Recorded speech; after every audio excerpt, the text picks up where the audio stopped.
It is 1814. You've been invited to dinner in London and you're sitting very still. There are 23 dishes on the table in front of you. There are soups and fish and ragouts and cold meats and pickles and pies, arranged in precise symmetry along the full length of the cloth. The candles are lit. The silverware has been polished to a mirror finish. The room smells of roasted meat and warm wax and something faintly floral from the centerpiece arrangement near the middle of the table. You are hungry. You've been hungry since breakfast. You will not show it. That is the first thing you need to understand about being a woman at a Regency dinner table. The food is there, and you're permitted to consume some of it, in the correct quantities, at the correct speed, with the correct expression on your face. But the hunger, the actual animal need for it, that is something you have already learned to make invisible. The most famous poet in England once wrote, in a private letter, that a woman should never be seen eating. Not unless it was lobster salad and champagne, he said. The only truly feminine things a woman could consume without losing something. He wrote this in 1812, to a friend. He was not being poetic. He was complaining about a woman he admired, because she had eaten chicken wings and sweetbreads and custard and peaches and port wine, in front of him. And he found it genuinely disgusting. Most of Regency society quietly agreed with him. This isn't a story about table manners. It isn't about which fork you used or how you held your soup spoon. It's about something considerably stranger. The expectation that a woman, seated at a table covered in food, surrounded by the smell and heat of it, should appear to barely notice it was there at all. Should seem, if anything, slightly above the whole enterprise, ethereal, delicate, as if sustained by something finer than chicken wings. What that performance cost the women who gave it, that is what we're here for tonight. Let's begin with the table itself. You need to picture the room first, because the room is part of the argument. This is a private house in London. Sometime in the 1810s, the dining room is large. It's heated by a fireplace at one end. The walls might be papered in a deep red or a rich green, because those were the fashionable colours for rooms meant to feel serious and important. The table in the centre runs the full length of the room. It seats perhaps 18 people tonight, a modest gathering by the standards of the season. But what you'd notice first before the people is the food. Under a system called service à la Francaise, which means simply in the French style, because everything aspirational in Regency England was called the French style, even during the years England was actively at war with France. Dinner was not served course by course. It arrived all at once. The table was fully set before the guests ever sat down. Every dish for the entire first course of the meal was already in place when you walked through the door. This had a particular effect on the room. A table laid for service. À la Francaise wasn't a table in any ordinary sense. It was a stage set. The dishes were arranged in a strict geometric pattern. Soups at the head and foot, fish balancing each other on either side, enter, as placed symmetrically around a decorative centerpiece. The whole arrangement was designed to be seen before it was eaten, to signal abundance and status and the remarkable organizational capacity of your host's kitchen. At a grand dinner, the kind hosted by the genuinely wealthy, the number of dishes could climb to 30 or 40. At the grandest occasions, accounts from the period describe tables laid with well over 100 dishes simultaneously. Take a moment with that. 100 dishes, all at once, on a single table. These weren't token portions arranged decoratively on little plates. These were full serving vessels, tureens of soup, whole joints of roasted meat, silver dishes of fricassee and ragout, tureens of buttered vegetables, baskets of bread, bowls of pickles and condiments. This wasn't a suggestion of food. This was food as statement. Food as proof of something.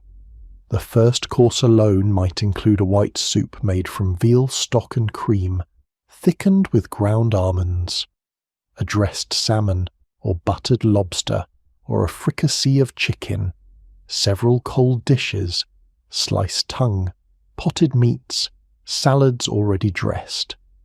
There might be a dish of sweetbreads, braised in a rich sauce, a terrine, a raised pie with a decorated pastry crust standing several inches above the rim of its dish, because pastry architecture was a genuine art form at this period, and a good cook knew exactly how to show that off.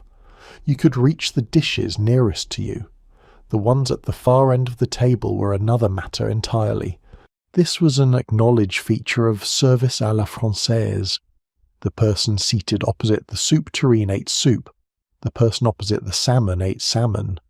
Two guests seated 8 feet apart could be having entirely different dinners. If you wanted something out of reach, you could ask a footman. You could ask your neighbour. You could, if you were confident enough in your social standing, make a request across the table. But asking across the table was already slightly forward, particularly for a woman.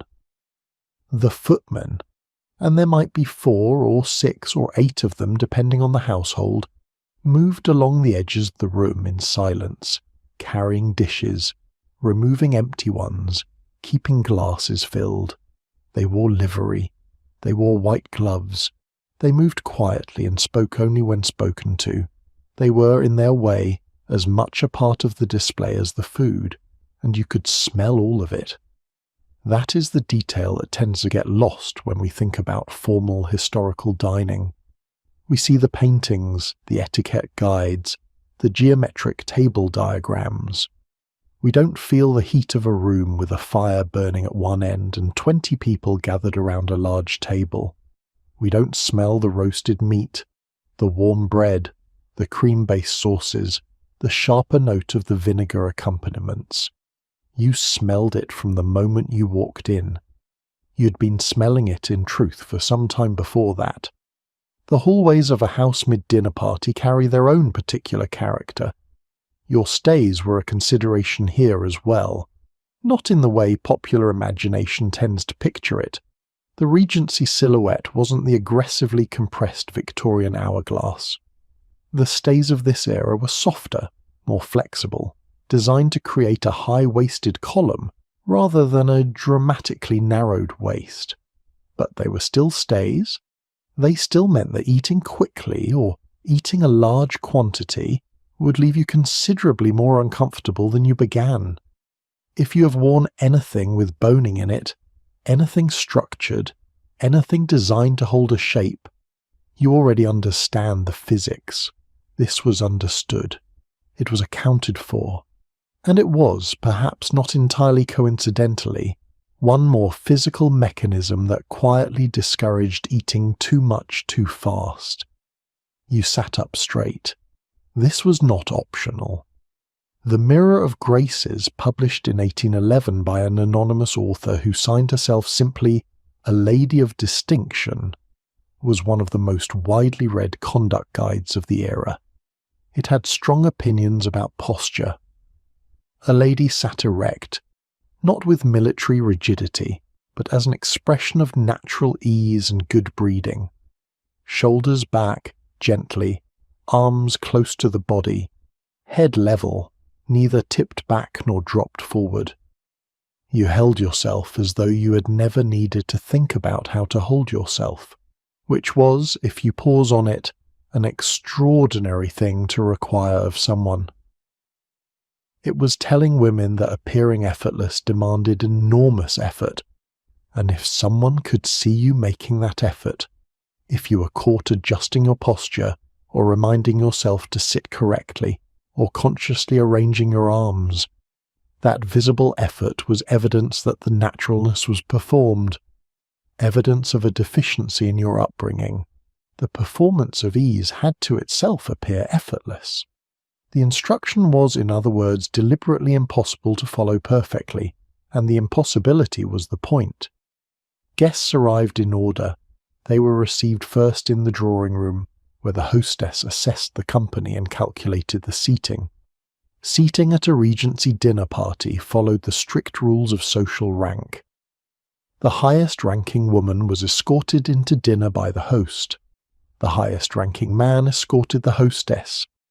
Everyone else was paired and ordered accordingly. If you miscalculated, if you seated someone above or below their proper station, you had committed a social offence that would be discussed for some time afterward. You did not drift into the dining room. You were delivered to it by a specific person in a specific position at a specific moment. The procession itself was a performance of its own kind. The doors opened. The guests moved through, 2 by 2, in order of rank. You took your partner's arm. You walked at a measured pace, not hurried, because hurrying suggested eagerness, and eagerness at a dinner table was a character flaw. Not too slowly either, because lingering suggested you were making a deliberate point. You entered the dining room, and the table was already there, and all those dishes were already there, and the footmen were already positioned, and the candles were lit, and the smell was immediate and complete. And you sat down. You arranged your napkin in your lap, not tucked into your collar, which was a man's habit and beneath a woman of standing. And the first performance of the evening properly began. Here is one of the genuinely surprising things about service à la Francaise that rarely makes it into the romantic picture of Regency dining. The food got cold, not eventually, quickly. A tureen of soup set out while guests were still being received in the drawing room was already cooling by the time anyone ate it. A dish of fish placed at the far end of the table might be lukewarm by the time a footman carried a portion of it to someone who'd asked. The elaborate pastry constructions were visually magnificent and frequently tepid. The vegetables softened under their sauces. The joints of meat, carved and arranged before the guests arrived, lost heat steadily from the moment they left the kitchen. This was considered acceptable. The visual impression of the table mattered more than the temperature of anything on it, which tells you something important about what the dinner table was actually for. It wasn't primarily about nourishment. It was about display. The table was a public statement of wealth and status and social position. The food was evidence of resources, of a skilled kitchen, of access to expensive ingredients, of the logistical capacity to orchestrate a meal of this complexity. The fact that some of it arrived less than perfectly hot was a small price to pay for the overall statement, and that meant the women seated at that table weren't simply eating a meal. They were participating in a piece of theatre in which the food was a prop, the table was a set, the footmen were part of the design, and every guest was simultaneously audience and performer. For the women in particular, the performance was considerably more demanding than it appeared. Because here is what service à la Francaise meant for a woman's actual experience of the meal. The food was right there, all of it. For the duration of the first course, which could last an hour, you sat with 23 dishes in front of you, smelled them, watched others eat from them, watched footmen lift and return them. You made your selections carefully, ate your portion, and did not appear to find any of this particularly interesting. The correct portion was never formally defined. It was understood. A lady ate lightly, not so lightly as to insult the cook, or to appear ostentatiously abstemious. That was its own kind of bad manners, but lightly, small portions, from the more delicate dishes preferably.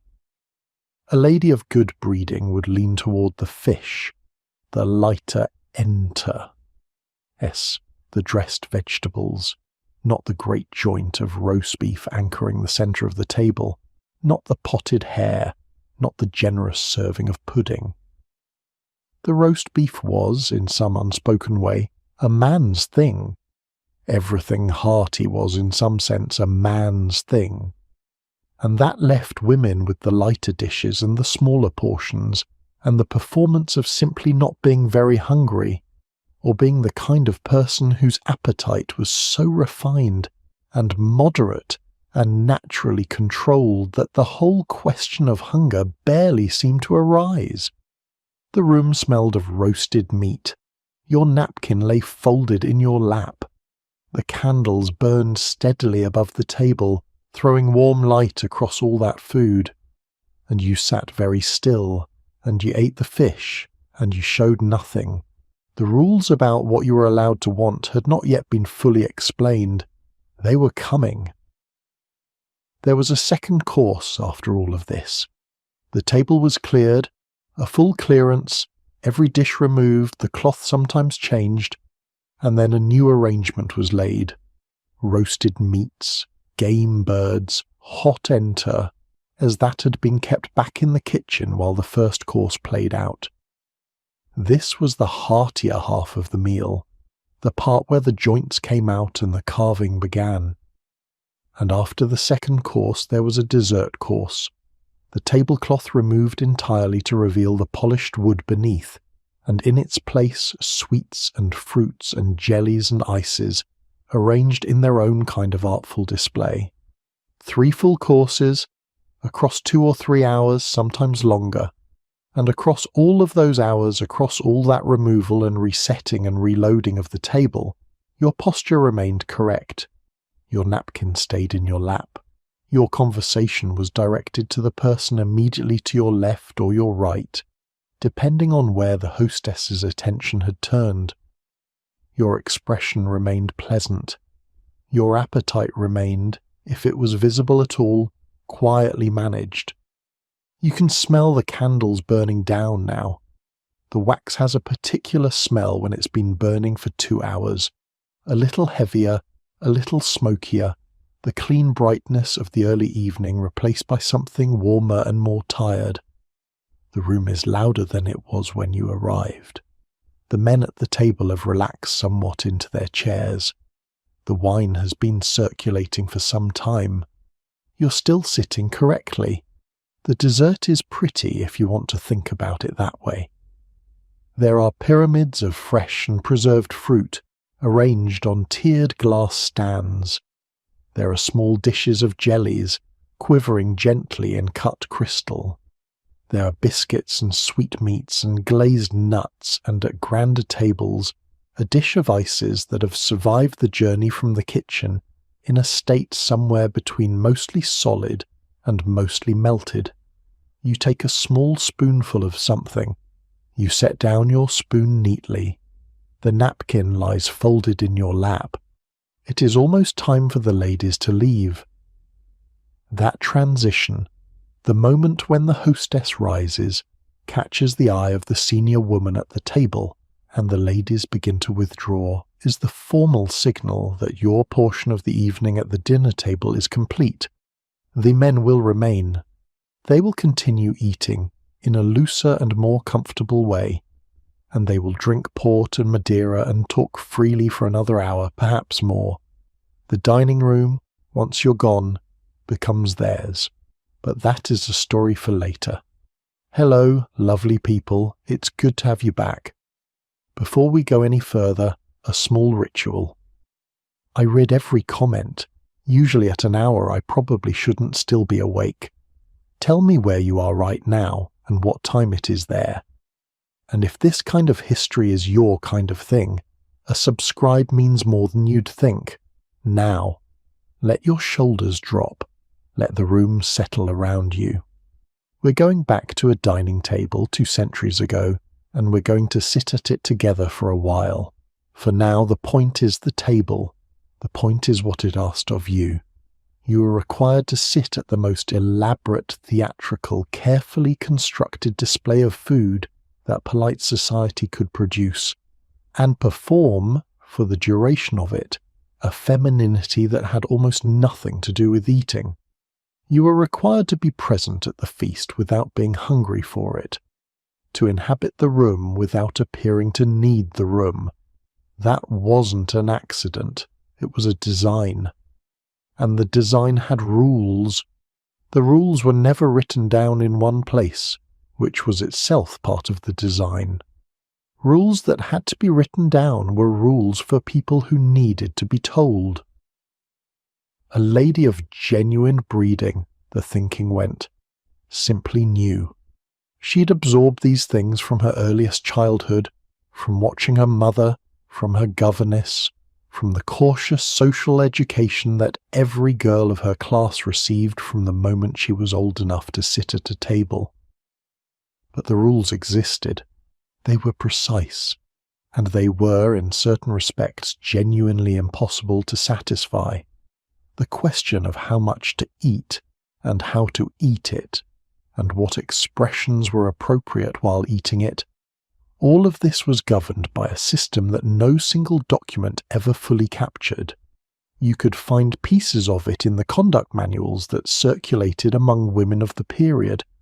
You could find pieces of it in novels, encoded in the behaviour of heroines. You could find it in the private letters of women who had sat at tables like this one and written afterward about what was expected of them. The clearest single source, the one most often read, most often consulted, most often cited when women of the era wanted to understand what was required of them at a table like this, was a slim volume published in 1811. Its author declined to give her name. She called herself simply a lady of distinction. She had opinions. The Mirror of Graces, its full title was The Mirror of Graces, or The English Lady's Costume, was published in London in 1811. It covered dress, comportment, movement, the management of one's figure, the proper way to enter a room, and the proper way to sit at a table. It sold well. It was the kind of book that circulated among women of the middling and upper classes, passed between households, consulted quietly before a season's first dinner party. On the subject of eating, a lady of distinction was brisk and precise. A lady, she wrote, should neither eat too quickly nor too slowly. Too quickly suggested poverty, suggested a woman who was so accustomed to scarcity that food, when it appeared, had to be consumed before it was taken away. This was a class marker, a giveaway, a social tell. Too slowly, on the other hand, suggested disdain, that the food offered was beneath you, or that you were making a point of your own fastidiousness. Both were failures of breeding. The correct speed was somewhere in the middle, and the correct speed was naturally understood without being stated. No one would tell you what the correct speed was. You were simply supposed to know. You ate at precisely the right pace, and you knew what the right pace was, and if you had to think about it, that thinking was itself the problem. This was the recursive trap at the centre of all Regency etiquette, and dining etiquette in particular. The rules existed to train behaviour that appeared ruleless. You were supposed to absorb the correct behaviour so completely that it seemed instinctive, seemed, as the conduct manuals like to say, natural. A woman who was visibly following rules was a woman who needed rules. A woman of genuine refinement simply was the rules, without knowing it, without effort, without thought, which meant that the moment you caught yourself checking, am I eating at the right speed? Is this too much? Am I holding my fork correctly? You had already failed, not catastrophically, not publicly, but internally, in the place where breeding was supposed to live, something had gone wrong. The specific rules were, on their face, sensible enough. Food was to be brought to the mouth using a fork or a spoon, never a knife. Using a knife to convey food to your lips was already considered vulgar by the early 19th century, a habit associated with rougher manners and rougher tables. Soup was to be consumed from the side of the spoon, not the point. You drew the spoon through the soup moving away from you, and you lifted it to your lips from the side, and you did not, under any circumstances, make any audible noise while doing so. No slurping, no heavy breathing, no noise of any kind. The act of eating was to be made as silent as possible, as invisible as possible, as if it were happening somewhere else. Your napkin went in your lap, not tucked into your collar. That was again a man's habit, and a fairly undignified man's habit at that. You placed it across your lap when you sat down. You used it quietly, without flourish, when required. You did not spread it with ceremony or fold it with visible attention. You simply had it, and you used it, and then it lay there again, folded in your lap. These were the explicit rules, the ones you could point to. But beneath them was something harder to articulate, a whole orientation toward the meal that had less to do with specific behaviours and more to do with a general attitude. The word the period kept returning to was delicacy. Delicacy, in Regency usage, meant something more than politeness. It meant a kind of refinement that expressed itself in every detail of a woman's physical existence. In her movements, her expressions, her preferences, and yes, her appetite. A delicate woman wasn't a woman who ate little because she was dieting or ill or making a point. A delicate woman was a woman whose appetites were naturally, constitutionally, temperamentally refined. She didn't want roast beef. She didn't need the third helping of pudding.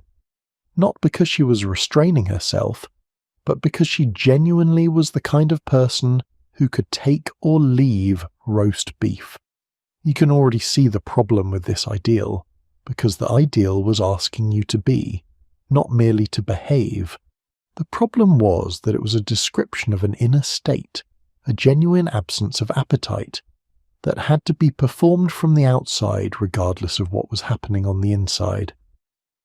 A woman who was in fact hungry, who had been awake since 6 in the morning and had eaten a light breakfast and nothing since, was expected to present across the dinner table the appearance of someone for whom hunger was not a particularly pressing concern. She was expected to appear as though her inner state matched the ideal inner state, whether it did or not. And this was not considered hypocrisy. It was considered good manners, which, as distinctions go, is a fairly fine one. There was one rule that didn't appear in the conduct manuals at all, because it was too basic, too obvious to require statement. And that was the rule about not appearing to enjoy the food too much, not showing pleasure, eating without what the period called sensuality, without any visible evidence that the food was giving you satisfaction. You ate. You did not appear to relish. The man across the table could relish. He could declare that the salmon was excellent, that the roast was perfectly done, that the cook had outdone herself with the second course. He could have opinions about the wine. He could have second helpings and third helpings, and no one would see this as anything other than a healthy appetite, a normal male expression of enjoying a good meal. If you declared that the salmon was excellent, you were being enthusiastic about food. An enthusiasm about food, in a woman, had connotations that enthusiasm about anything else did not carry. Appetite for food, but really for anything, was something women were supposed to have in moderated, controlled, modest quantities. An ungoverned appetite for food suggested to the Regency mind that other appetites might also be ungoverned. And an ungoverned appetite in a woman was a dangerous thing. This connection between food and moral character, between what you put in your mouth and what you were assumed to want to do with your body more generally, is one that runs through everything about this period. It's not explicit in the conduct manuals. It doesn't have to be. Everyone at the table understood it. You understood it. It was simply part of the air in the room. Now, add to all of this the specific performance demanded by the turning of the table. Partway through the meal, usually between the first and second courses, or at whatever natural break the hostess chose, the hostess would turn, physically. She would shift her attention from the guest on one side to the guest on the other, and as she did, that movement rippled outward across the table. Every guest, reading the signal, turned to face their other neighbour. The person you had been speaking to for the past hour was now speaking to the person on their other side. The person you were now speaking to had just turned away from someone else. In the span of a single moment, the entire table reconfigured. This happened while you were eating. It happened while you were navigating the posture rules and the pace rules, and the delicacy requirements, and the management of your napkin. You had to track the hostess's attention, not obviously, not by staring at her, but peripherally, carefully, the way a well-bred woman tracked everything she needed to track. And you had to execute the turn at precisely the right moment. Too early, and you had anticipated incorrectly. Too late, and you were left speaking to someone who had already turned away, which was its own kind of small catastrophe. And you continued eating through all of this, neatly, silently, at the correct pace. The gap between what the rules required and what the body actually needed was not, of course, invisible to the women who lived inside it. They were not passive recipients of these expectations. They had strategies, they had workarounds, they had private moments and private spaces and private meals that looked nothing like the performance required at the dinner table. But those private moments were private, and this is important, because the privacy was itself evidence of the rule. You ate neatly in public and differently in private, because public and private were governed by different laws. The version of yourself that sat correctly at the dinner table, eating lightly and with excellent posture and perfect delicacy, was the official version, the one that mattered, the one that was seen, the one that determined your reputation and your prospects and your standing in the world. The hungry version, if there was a hungry version, stayed in your room, and then there was the question of what your room looked like. For women of different classes, because the rules that governed eating at a dinner table in a London townhouse during the 1810s were the rules of a very specific stratum of society. If you were in that stratum, these were your rules. They governed your table, your hostess, your dinner parties, your reputation. They were as real and as binding as any law. For women lower on the social scale, servants, shopkeepers' wives, women working in markets or in fields or in the new factories spreading across the northern towns, the question of eating delicately in public simply didn't arise in the same way. These women ate when there was food. They worried rather more about whether there would be food than about what expression they wore while eating it. The hunger was a different kind of hunger. The terror was differently located. And here is the strange thing if you sit with it. The rules that made women afraid to appear hungry were also, in a backwards way, markers of privilege. The women most constrained by the performance of delicacy were the women with the most social standing to lose.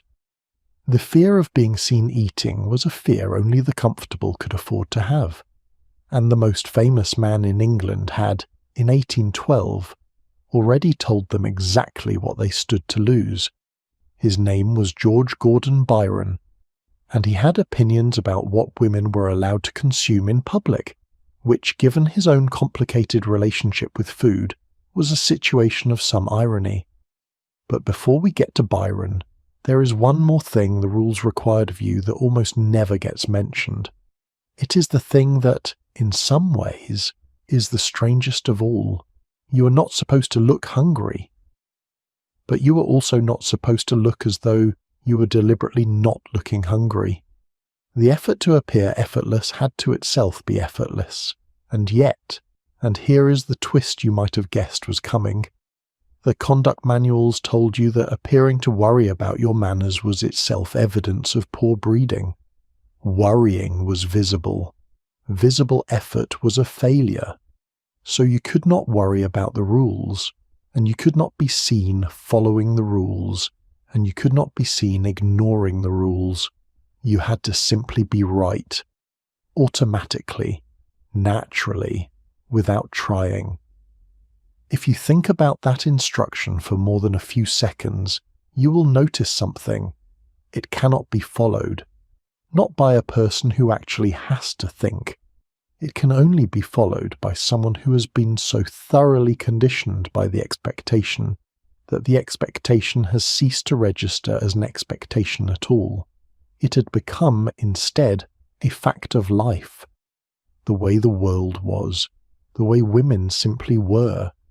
And so you sat at the table, and you ate from the lighter dishes at the correct speed, with the correct expression, and you executed the turning of the table at the correct moment, and you kept your napkin in your lap, and your posture was exactly right, and you showed nothing of the hunger that had been building since breakfast, and all of it was supposed to feel natural.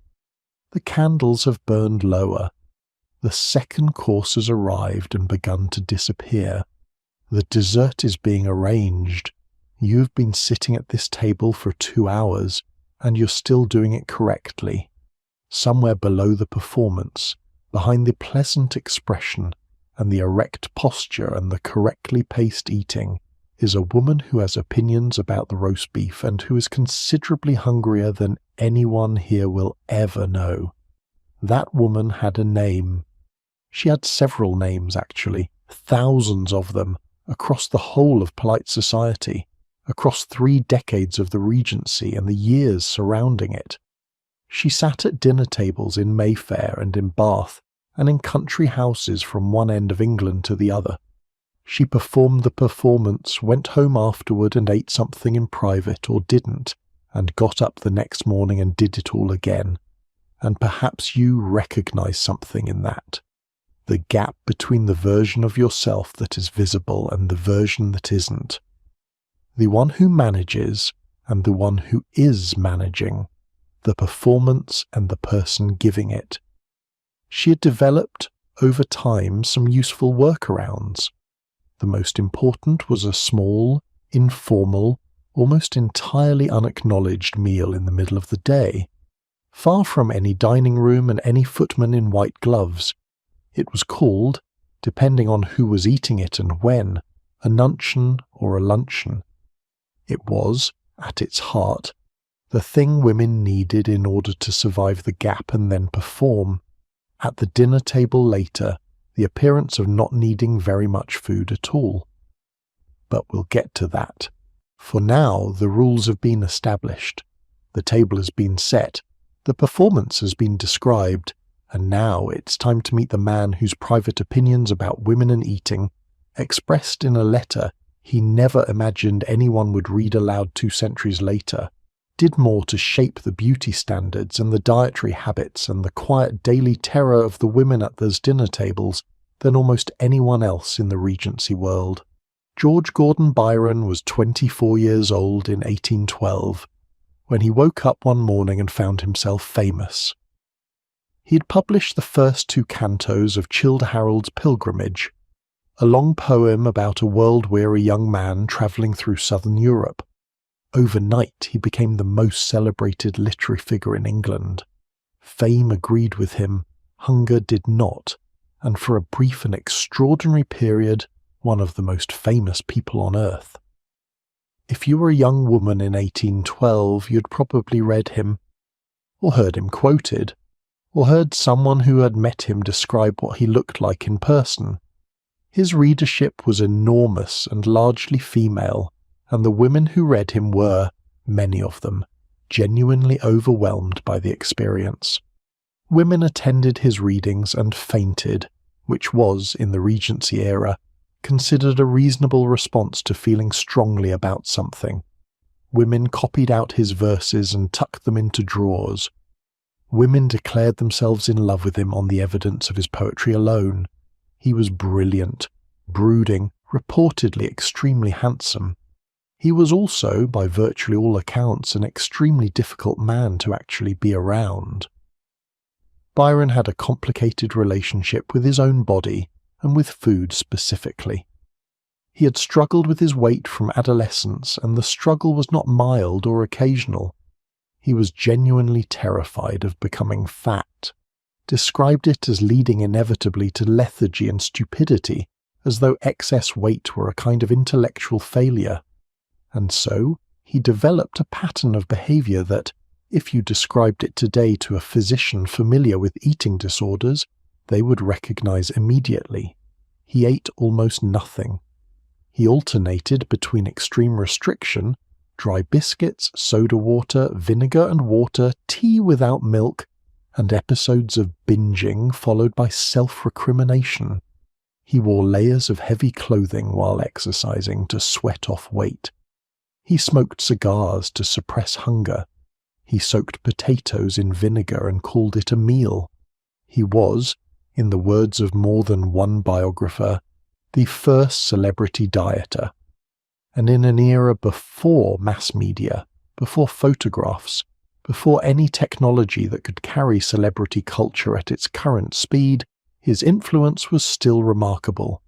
Young men copied his manner, the open collar, the studied carelessness of the appearance, the affected world-weariness.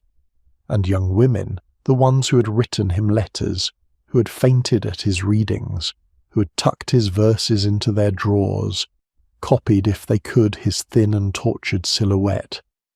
The fashionably thin look that Byron embodied was not a side effect of his habits. It was, for him, a deliberate project. Because it was his project, it became fashionable, and your body, if you were a young woman of the Regency era, was caught in the aesthetic he had made. Here is where the letter comes in. On the 25th of September, 1812, Byron wrote to his friend Lady Melbourne. Elizabeth Lamb, Viscountess Melbourne, was one of the great political hostesses of the Regency period. Clever, connected, a woman who moved through the highest circles with complete authority. She was in her early 60s, Byron was 24. He treated her as a confidant and advisor, and he wrote to her with a frankness he rarely showed elsewhere. Imagine receiving this letter. You are Lady Melbourne. You have managed a political household for 30 years. You have navigated the most complex social waters in England. And you receive a letter from the most famous young man in the country, complaining about a woman he admired, because she ate supper in front of him. What she'd eaten, Byron reported, was chicken wings, sweetbreads, custards, peaches, port wine. He was appalled. A woman, he wrote, should never be seen eating or drinking unless it be lobster salad and champagne, the only true feminine and becoming viands. He meant every word of it. You might find this funny, the Regency equivalent of going home after a first date and complaining about someone's food choices, which, as critiques go, is not ideal. But the thing that makes the letter interesting, the thing that gives it weight beyond the obvious absurdity, is that it wasn't eccentric. It was representative.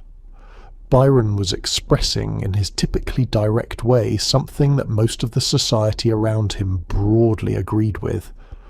The specific articulation was his. The underlying belief belonged to the era. A woman should not be seen eating. Not really eating. Not eating with appetite, with enjoyment, with the frank physical pleasure of someone who was hungry and is now, gratefully, not. That was acceptable in a man. In a woman it was something else. something the conduct manuals gestured at without fully stating, something in the space between delicacy and the unspoken thing delicacy was protecting against. The lobster salad and champagne exception is worth your attention because it is quite specific and quite strange. What made lobster salad and champagne acceptable while chicken wings were not? The most persuasive explanation is that lobster salad and champagne were understood as social foods, consumed in a particular setting, in a way that placed them firmly in the category of social performance rather than actual nourishment. You didn't drink champagne because you were thirsty. You drank it because you were at a ball, and this is what people did at balls, and the whole thing was a kind of elegant performance rather than a physical need. Chicken wings were different. Chicken wings required you to actually eat. You had to pick them up, or work at them with your fork, and the whole enterprise was unmistakably about the food itself, about the fact that you were hungry and the chicken wing was there, and you were going to eat it until you were less hungry. This was, in Byron's view, inadmissible, and so he wrote the letter. Lady Melbourne read it, and presumably had her own reaction to it, which we don't have recorded. The letter moved as letters moved in that period, shared between intimates, discussed, quoted. Byron's opinions circulated, his aesthetics circulated with them. The young women who copied his vinegar diet in the hope of achieving his fashionably thin ideal did so at some cost to themselves. The combination of restricted eating, vinegar consumption, and the behavioural pattern that Byron modelled was not good for a person's health by any standard, then or now. Byron's prolonged use of these methods likely contributed, as modern analysis suggests, to osteoporosis and electrolyte imbalances. For him, already adult, the damage was gradual. For the young women who adopted similar patterns from adolescence, your body being younger and still forming, the consequences could be more acute. But the diet spread because Byron spread. Because when the most admired, most desired, most discussed man in England said that a woman should not be seen eating, and then proceeded to demonstrate with his own body what the ideal non-eating body looked like, the message was legible, it was clear, and it landed in a society that was already half inclined to believe it. The women who sat at those dinner tables in the 1810s were not following Byron's instructions. They were following something older and more diffuse, a set of cultural beliefs about female appetite that predated Byron by generations. But Byron crystallized it. He gave it a face, a body, a memorable and quotable form. He made the vague expectation into a specific aesthetic, and he did it from the position of the most famous man in England, whose opinion on almost any subject was considered worth reporting. You are sitting at the dinner table, and you have heard, in the way that all young women of the era heard these things, what the most admired man in England thinks about women who eat. You set down your fork very carefully. You reach for your wine glass instead. You take a small, careful sip. The napkin lies folded in your lap. But here is the genuinely strange part of Byron's influence on this particular story. Byron himself was not, by any measure, someone with a healthy relationship with food. He thought about food constantly, tracked what he ate, agonized over it, restricted it, violated the restriction, punished himself for the violation. He was, by the definitions that exist now, someone who suffered from what we would recognize as disordered eating. And he was projecting that disorder outward onto women around him and calling it an aesthetic preference. If you find that ironic, you are not wrong. The man whose letter told the women of England what they should and shouldn't be seen eating was himself unable to eat without considerable private anguish. His opinions about female appetite were not clinical or detached. They were personal. They were the projections of a man at war with his own hunger, aimed outward at a society that was already half inclined to receive them. The medical establishment of the period had its own views on all of this. They had opinions about women's bodies and appetites and what it meant when women ate too little or too much, or at the wrong times or with the wrong expression on their faces. They had a diagnosis for what happened when the system pushed too hard.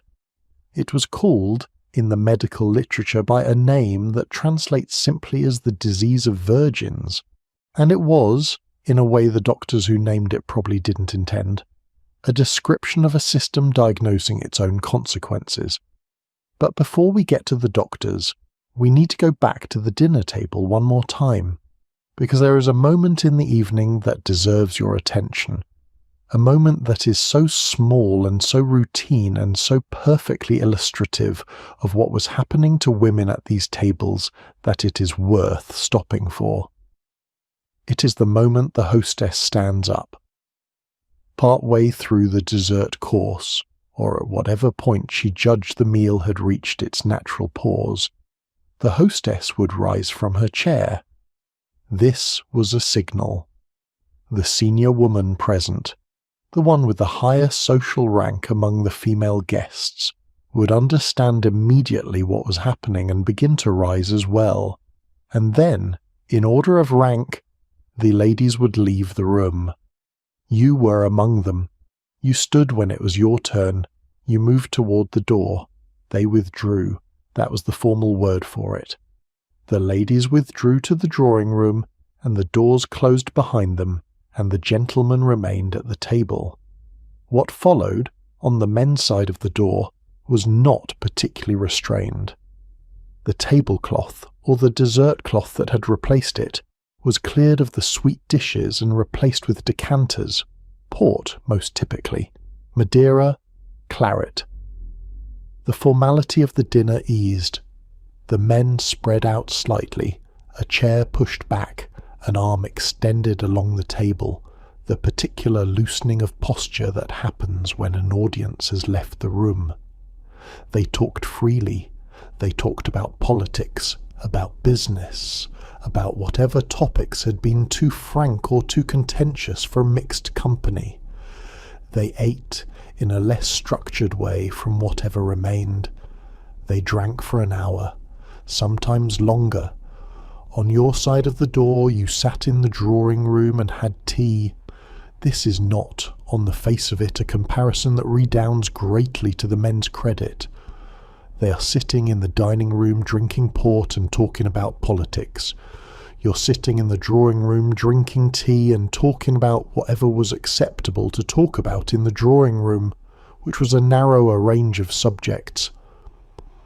You had left the table when the hostess indicated it was time to leave.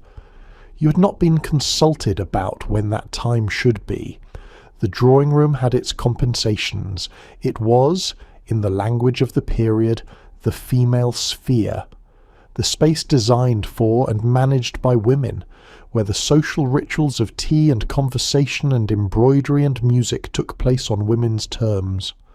Some contemporaries suggested, not entirely without reason, that women actually preferred this arrangement, that the drawing room offered a kind of freedom from the more formal dining table, a chance to relax and talk among themselves without the performance of mixed company. This was true as far as it went, and it doesn't go very far, because the thing that is happening at the dinner table is not simply that the men are doing the more interesting thing. It is that the women's most substantial meal of the evening is over. While the men continue eating and drinking freely for another hour or more, the women are in the drawing room with their tea, and there is nothing in the drawing room to eat. The formal separation that sounds, on its face, like a courtesy, like a thoughtful provision of space for women to be among themselves, is also, in its material effect, the early termination of women's access to food. The men have more. The women have left. This matters more than it might initially seem because of what was happening to dinner hours in this period. You need to understand how late dinner had become. In earlier generations, earlier in the 18th century certainly, dinner might be eaten in the mid-afternoon, 3 o'clock, 4 o'clock. This left a reasonable gap between breakfast and the main meal, and it left the evening free for supper later on. But by the Regency era, dinner among the fashionable was moving steadily later. 6 o'clock was becoming common. 7 was not unusual. The very fashionable, the people at the apex of London society, might dine at 8 or later. This created a problem, and the problem was hunger. If you woke at 7 in the morning, ate a light breakfast at 8, and had nothing else until dinner was served at 7 in the evening, you had been awake and active for 11 hours on the contents of one meal. This was considered by the human body suboptimal. The body had opinions about this, and it expressed those opinions in the form of hunger, which was exactly the thing you were not supposed to display. The solution for women was the Nuncheon, or the luncheon. The names were used interchangeably in this period, and both referred to a small, informal, very private meal taken sometime in the middle of the day. It was not a formal affair. There were no footmen, no tablecloths, no procession or seating by rank. You simply ate something, a piece of cold meat perhaps, or bread and butter, or some cheese, or the kind of leftover from last night's dinner that had migrated unannounced to a plate in the pantry. You ate it in your room, or in a small sitting room, or in the kitchen if you were not the kind of woman for whom that would be unseemly. The Nuncheon was, in the most literal sense, invisible. It didn't appear in the social record because it wasn't social. It wasn't the kind of eating that counted in the world that kept track of these things. It was private nourishment, the food you needed in order to survive the gap and then perform, at the dinner table later, the appearance of not needing very much food at all. Which means that the whole elaborate architecture of Regency dining, the dinner table, the conduct rules, the performance of delicacy, was built on a kind of systemic deception. The women who appeared indifferent to food at 7 in the evening had in most cases eaten something privately at 1 in the afternoon precisely so that they could appear indifferent at 7. The performance of not being hungry required the private management of hunger, and the private management of hunger was, itself, made necessary by the performance. Round and round it went. And there was a further variation on this problem that arose specifically around balls. Balls in the Regency era began late. You would not arrive at a ball before 9 o'clock in the evening, and you might arrive at 10 or 11, and the formal supper that served as the ball's main eating event, a proper meal, often quite substantial, would not appear until midnight, or sometimes 1 in the morning. You were expected to dance for 2, 3, 4 hours before the supper arrived. Dancing was physically demanding. You were wearing stays and formal dress. The room was warm, candles and fireplaces and the combined body heat of 100 people in a confined space. And you had, in the normal course of the evening, eaten dinner at home beforehand, so that you would have the energy to sustain yourself through the dancing and not visibly require the supper when it finally arrived. You ate dinner before the ball so that you would not look hungry at the ball. This was considered common sense. It was also, from another angle, a fairly precise description of what it meant to be a woman navigating the eating rules of the Regency era. You arranged your private hunger in advance so that your public hunger would remain invisible. The supper at the ball, when it finally came, was the one setting in which the rules relaxed somewhat. Balls were social occasions, and the supper was a social performance, and lobster salad, as Byron had acknowledged, was among the acceptable options. You could eat at the ball supper, you could accept the food that was offered, you could even, in a very moderate and carefully managed way, appear to enjoy it.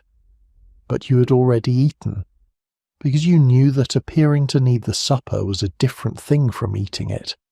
And while all of this was happening, while women navigated the dinner table and the drawing room and the private Nuncheon and the ball supper and the late-night calculation of private hunger versus public performance, what was happening to their bodies was something the doctors of the era were beginning to notice and file under a diagnosis that told you almost everything about who held the power in that particular medical relationship.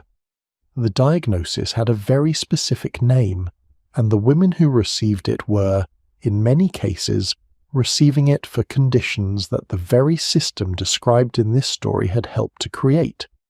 But first, before the doctors, there is one more dimension of the public eating problem that deserves your attention, because everything we've discussed so far has taken place inside a private house, at a private table, among invited guests. And this is actually where most Regency eating happened, because the Regency world did not have restaurants in the way you understand them. This is one of the genuine myth-bust moments of this topic, and your mental picture of it probably needs adjusting. When you think about eating in public today, you think about restaurants, cafes, coffee shops, tables on pavements, a world where eating in the presence of strangers you've not been introduced to is simply a normal part of daily life. That world did not exist in the Regency era, not for the upper classes, and not in the way you're imagining. The restaurants of the Regency period were a very different kind of institution. They existed primarily as establishments for working men and travellers who needed a meal and had no private dining room to use. Chop houses, taverns, alehouses, coffee houses. These were not spaces where a respectable woman of the middling or upper classes would be found eating, unaccompanied in public. If you were a woman of good standing and you ate in one of these places, you were making a statement about your social position that you probably didn't want to make. The coffee house was the starkest example of this. Coffee houses were, in this period, essentially male-only spaces, not by formal law in most cases, but by strong and enforced convention. A woman who walked into a London coffee house and sat down to eat was not merely bending a social rule. She was violating an unspoken but very serious understanding about which spaces belong to which people. Your presence there was itself a provocation. Travel was the one situation where the rules bent a little. When you were on a journey, travelling by coach, stopping at posting inns along the road, the question of where and how to eat became a practical rather than a purely social problem. The established solution was the private parlour. At a coaching inn, a woman travelling alone or with female companions could pay a premium for the use of a private room, separate from the public dining room where men ate. You paid more. You ate separately. You were thereby shielded from the public gaze, and the public gaze was shielded from the spectacle of your eating. The fact that this cost more money is itself a kind of commentary on the system. Eating privately was a luxury that women of limited means couldn't always afford. If your travel budget didn't extend to the private parlour, your choices were to eat in public and accept the social cost, or to go without. Many went without. Many women, particularly on long journeys, ate very little during the day precisely because the alternative required either money or social exposure, and they had neither in sufficient quantity. And then there was the question of eating with a man you were not married to. This is where the rules became genuinely dangerous. If you were seen dining, in a tavern, in a private room at an inn, anywhere not obviously public and social, with a man to whom you were not related and not married, the inference was almost automatic. The shared meal was intimate. Intimacy was charged. You did not eat alone with a man without consequences for your reputation, and those consequences could be lasting. The damage to a young woman's social standing from being seen in ambiguous company at a private table was real, and it was difficult to undo. This is why the rules about female eating extended so far beyond the dinner table. Because eating was intimate, it was physical, it was an acknowledgement of bodily need, and in an era that required women to minimize the acknowledgement of bodily need in every possible context, a shared private meal carried exactly the kind of implication that the whole system of female deportment was designed to suppress. You can feel the tightening of it if you think about it long enough. The dinner table with its rules, the drawing room with its early exit, the ball supper with its midnight logistics, the coaching inn with its premium parlour, the coffee house that wasn't for you. Your hunger is everywhere in this story, and everywhere it appears, the system has a mechanism for making it invisible. But there was one place where the mechanism broke down entirely, and what the doctors found there told a different and considerably darker story. Now, the doctors. The condition was called chlorosis, or, more evocatively, the green sickness, or, in the medical Latin of the period, morbus virgineus, which means, directly translated, the disease of virgins.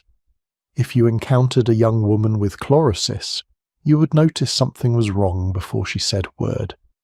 Her skin had a particular colour to it, a pallor that tended toward yellowish or greenish, which is how the disease got its name. She might be thin. She was almost certainly tired, the kind of tired that sleep didn't fix, the heavy, persistent fatigue of a body that cannot sustain its normal functions. She might faint. Her heart might palpitate. She might have difficulty breathing on exertion. She might have lost her appetite entirely. And yes, you should note the irony of a society that punished women for eating too much and then diagnosed them with a disease whose symptoms included not wanting to eat at all. The doctors of the period had a range of theories about what caused chlorosis, and most of them were wrong in ways that reveal rather a lot about the assumptions of the men doing the diagnosing. The most popular theory was that chlorosis resulted from suppressed or absent menstruation.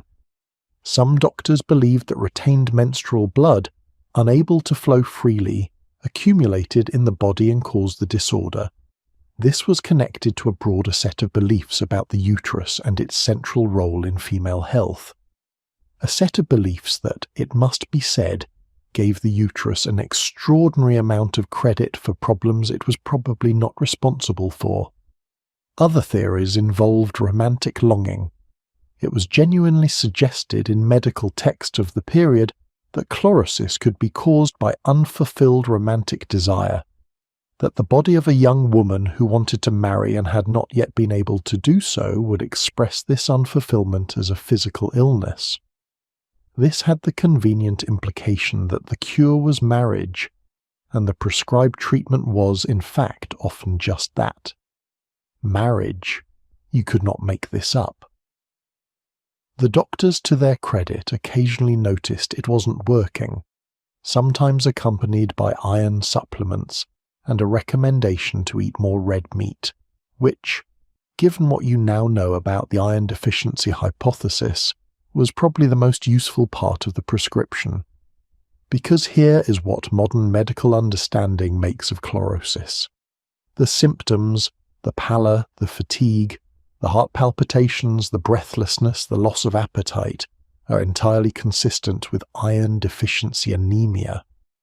And iron deficiency anemia, in a young woman of the Regency era who was being encouraged, culturally and socially, to eat lightly, to avoid the heartier dishes, to perform a delicacy that precluded the roast beef and the potted hare, and the kinds of iron-rich foods that a body needs to maintain its blood. Well, that is not a medical mystery. That is a predictable consequence. The system told women not to eat. Then it diagnosed the symptoms of not eating as a disease of femininity. Then it prescribed marriage as the cure. The medical establishment had opinions. They were wrong, but they held them very confidently. Women carried vinaigrettes. You've probably encountered the word, but may not have thought too much about what they were. A vinaigrette was a small ornamental box, usually silver, often beautifully engraved, sometimes shaped like a book or a heart or a tiny purse that a woman carried in her reticule or held in her gloved hand.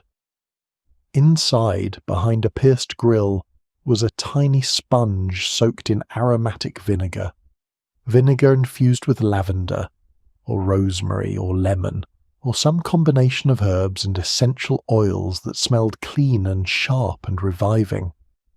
You held it to your nose when you felt faint. Which happened. The vinaigrette was a fashion accessory designed for the expectation of passing out, and this, the mass production and wide distribution of small ornamental fainting prevention devices, is one of the clearest material records we have of what the eating and appetite rules were doing to women's bodies. When enough people are fainting often enough in public that a whole industry of portable revival devices emerges to meet the need, the system is telling you something. Your body was telling you something. The vinaigrette was just the aestheticized packaging on top of a physiological problem that the period was choosing not to look at directly. Chlorosis would largely disappear by the 1920s. Not because of any medical breakthrough or treatment. It disappeared because the conditions that had produced it, the restricted eating, the narrow gender roles, the specific constellation of social pressures on young women, began, slowly, to change. Better nutrition became available. Women entered the workforce in larger numbers, which changed both what they could eat and what eating meant. The disease of virgins stopped appearing in medical records because the world that had made it stopped insisting on itself quite so hard. The diagnosis vanished when the conditions that had created it eased.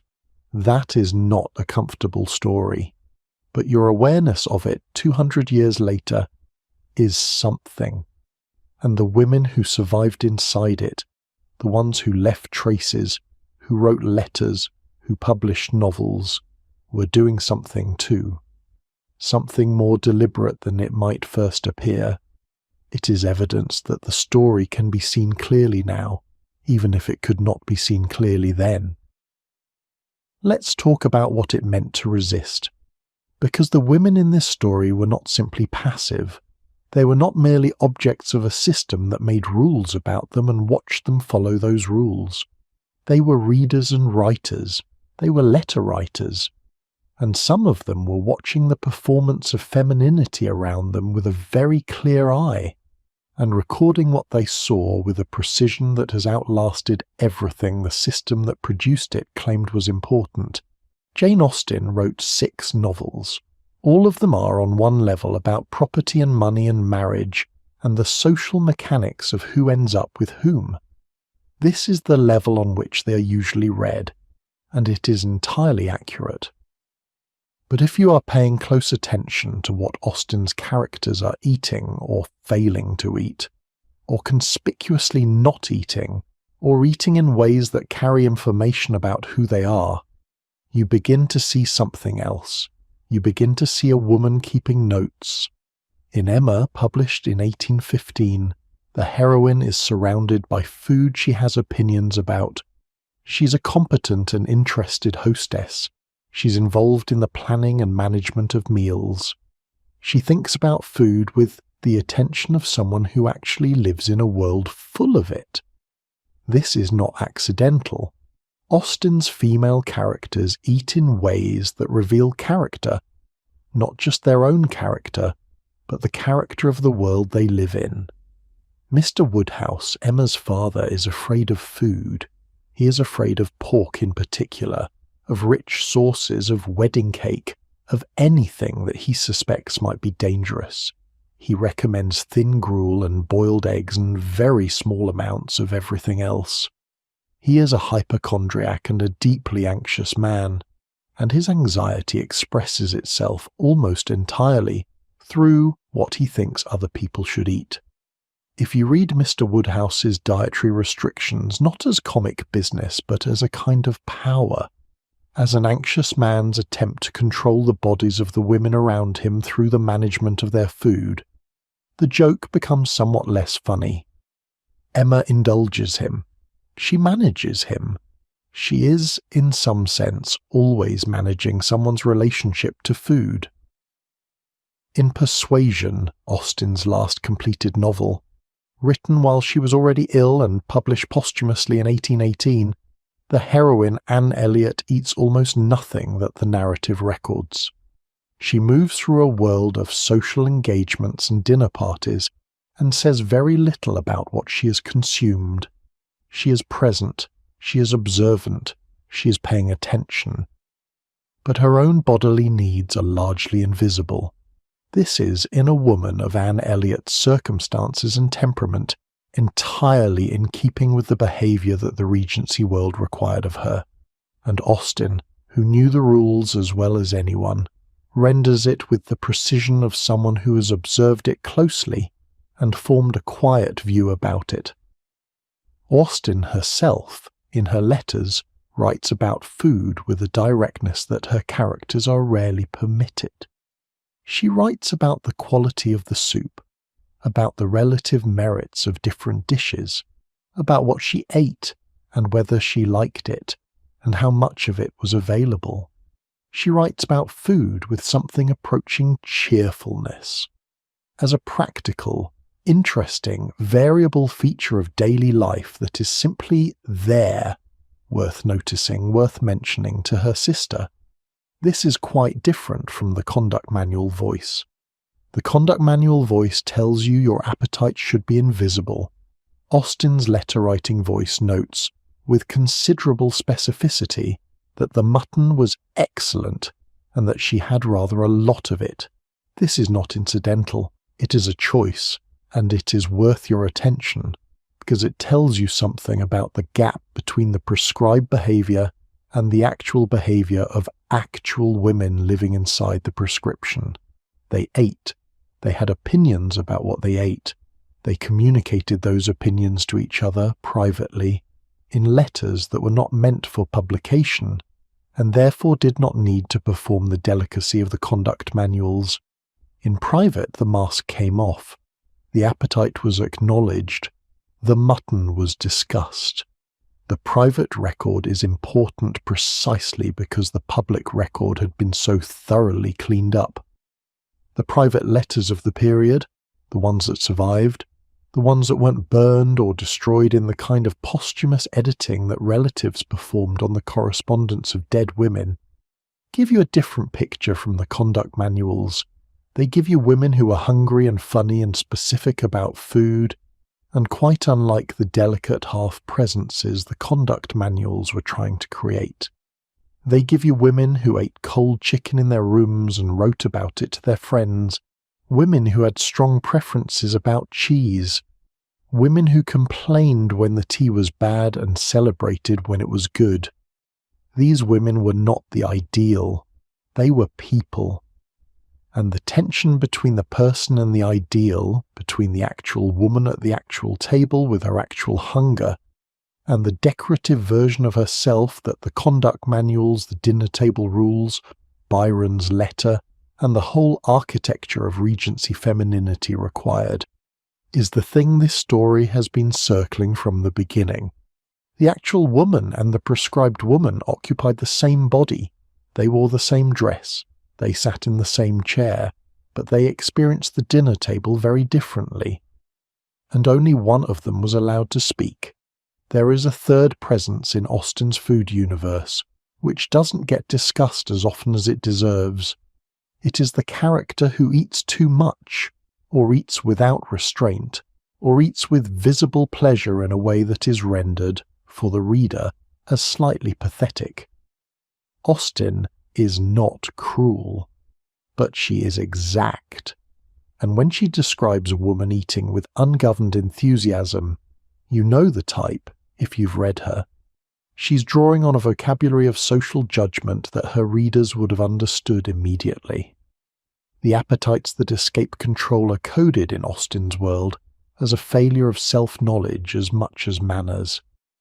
This is Austen at her most honest, perhaps, about the limits of her own position. She saw the system clearly. She wrote about it with precision and wit. But she also wrote from inside it, and the inside view includes the social judgments that the system produced. She could not entirely escape the aesthetics of a world that had shaped her as surely as it had shaped everyone in it. Neither could you have, had you been there. There was, however, a woman who tried. She wasn't a novelist. She was a philosopher of a kind, a thinker and a writer who looked at the system women lived inside and named it, with unusual directness, as a system. Her name was Mary Wollstonecraft.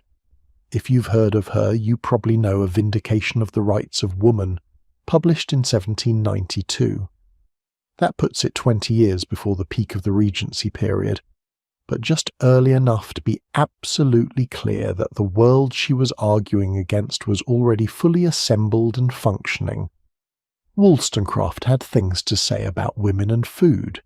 Specifically, she had things to say about the way women were trained to think about their bodies, and about your body, about the relationship between physical weakness and moral standing that the conduct manuals were busy encoding as female virtue.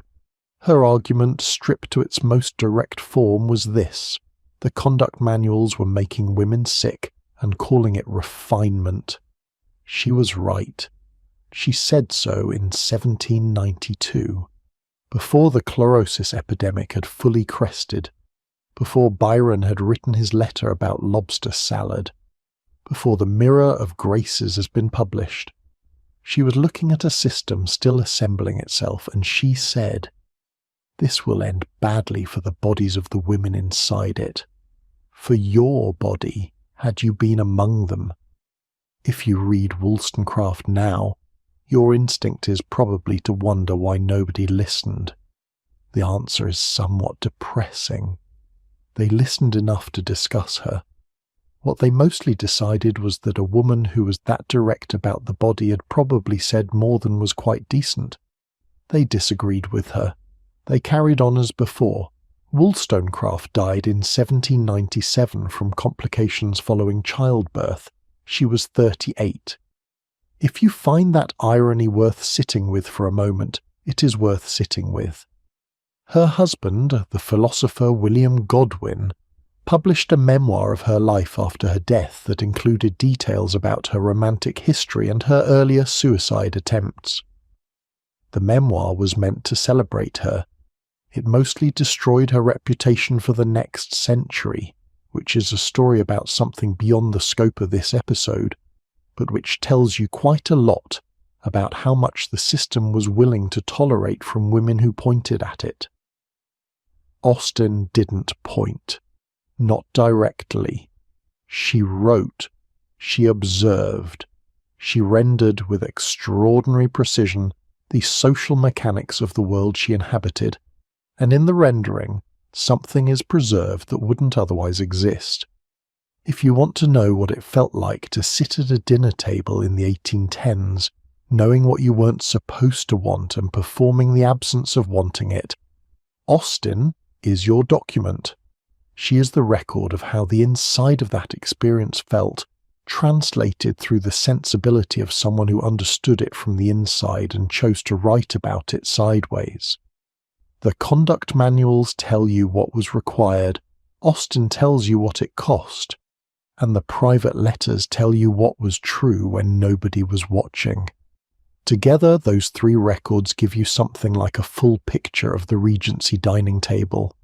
The official version, the literary version, the actual version. And what you find when you hold all three up to the light at once is a story about the gap between what women were required to appear to be and what they actually were. A story about a performance so thorough and so complete that it eventually began to create the very condition it was performing. women who were not hungry, not because they had no appetite, but because the appetite had been suppressed so effectively for so long that the body had begun to cooperate with the suppression. This is not a historical curiosity. This is a process with a name. It happens to bodies. It happened to those bodies. And some of what it set in motion, some of the cultural currents it fed, the beauty standards it helped establish, the connection it forged between female self-restraint and feminine virtue, did not end when the Regency did. It didn't end when the Victorians arrived, though the Victorians had their own variations on the theme. It didn't end with the Edwardians, or with the 1920s, or with the second wave of the women's movement. And it hasn't ended now, which is why you're here, which is why this story still carries weight when you hear it. Some of it is still running. The word delicacy, as the conduct manuals used it, is no longer in circulation, but the idea that a woman's appetite is a moral statement, that what she eats, and how much of it she eats, and whether she appears to enjoy it, is a reflection of her character and her self-discipline and her worth. That idea did not exit the stage in 1820. It changed costumes. It updated its vocabulary. It moved from the conduct manual into the magazine, and from the magazine into social media, and from social media into the particular interior monologue that millions of women carry around with them every day. The dinner table has changed. The rules are different. The footmen are gone. The 23 dishes are gone. Service à la Francaise has been replaced by something considerably more casual. But if you've ever sat at a table and eaten less than you wanted because someone was watching, or ordered a salad when you wanted something else because the company made it feel like the right choice, or found yourself calculating the impression your food order would make before you made it, then you know something about what this story is about. You know it not from a book or a documentary or a history podcast. You know it from the inside. The Victorians inherited everything. This is always the problem with historical periods. They don't end.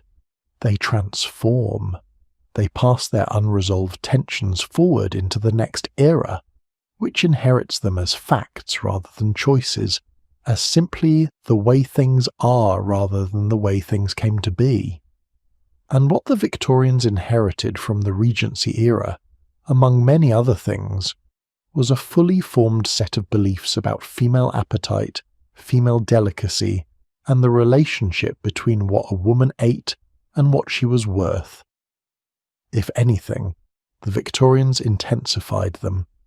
The ideal female body of the mid-19th century was thinner than the Regency ideal. The Victorian silhouette, the hourglass with its dramatically narrowed waist, required corsets of significantly greater compression than the Regency stays your great-grandmother might have worn. You might know the image: the tiny waist, the extreme compression, the fainting. The fainting was, again, not incidental. It was in many cases a direct physiological consequence of the constriction. Your lungs couldn't fully expand. Your stomach was compressed. Eating a full meal in a tightly laced Victorian corset was physically challenging in a way that Regency stays had never quite been, which meant that the external garment was doing some of the work that social pressure alone had done in the Regency era. The body was literally shaped to eat less. The clothes made the performance automatic, and underneath the clothes, the performance continued to be medical. The Victorian era developed its own pathologies of female appetite. Anorexia nervosa was formally named as a medical diagnosis in 1873 by Sir William Withy-Gull, a London physician who was treating young women who were refusing to eat. He described it as a mental illness, primarily affecting young women of good families. He observed that the social environment these young women lived in was one that attached enormous significance to female delicacy and self-restraint. He did not, in his published work, draw the obvious connection. You can draw it for him. 200 years later, it is not difficult. Between these observations, he named the illness. He prescribed refeeding. He moved on. You might wonder, reading his case notes, whether he understood that the environment and the illness were related, whether he saw the system producing the pathology and chose not to say so, or whether he genuinely didn't see it. The historical record doesn't tell you clearly, but what it tells you is that the illness he named in 1873 had been described, in various forms, for the better part of a century before him. The chlorosis of the Regency era and the anorexia of the Victorian era were not the same condition, but they lived in overlapping territory, and they were produced by overlapping pressures. The pressure on women to appear not to need food. The pressure, specifically, for your appetite to be invisible. The suffragettes in the early 20th century made hunger into something different. They made it a weapon. During hunger strikes in prison, in the years of active suffragette militancy, women deliberately withdrew from food as a political statement. They weaponized the very deprivation that the system had been imposing on them for a century, and turned it against the state. They said, "If you are going to starve us, we will starve ourselves, and we will do it publicly, and you will have to decide what to do about it." The state's response, force-feeding, was violent and degrading, and is one of the grimmer stories of that period.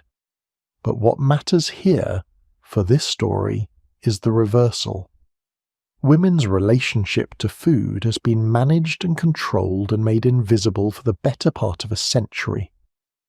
When women finally wielded that relationship as a tool, they did it by making their hunger as visible as possible. The hunger strike was the inverse of the dining table performance.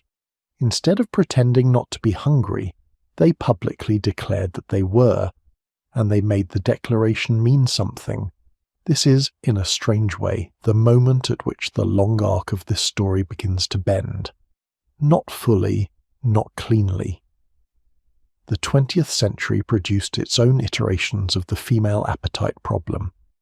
The diet culture of the 1950s, the caloric obsessions of the 1970s and 1980s, the particular variety of disordered eating that emerged with mass media and advertising, and the unprecedented proliferation of images of female bodies that could be compared against each other and against an ideal.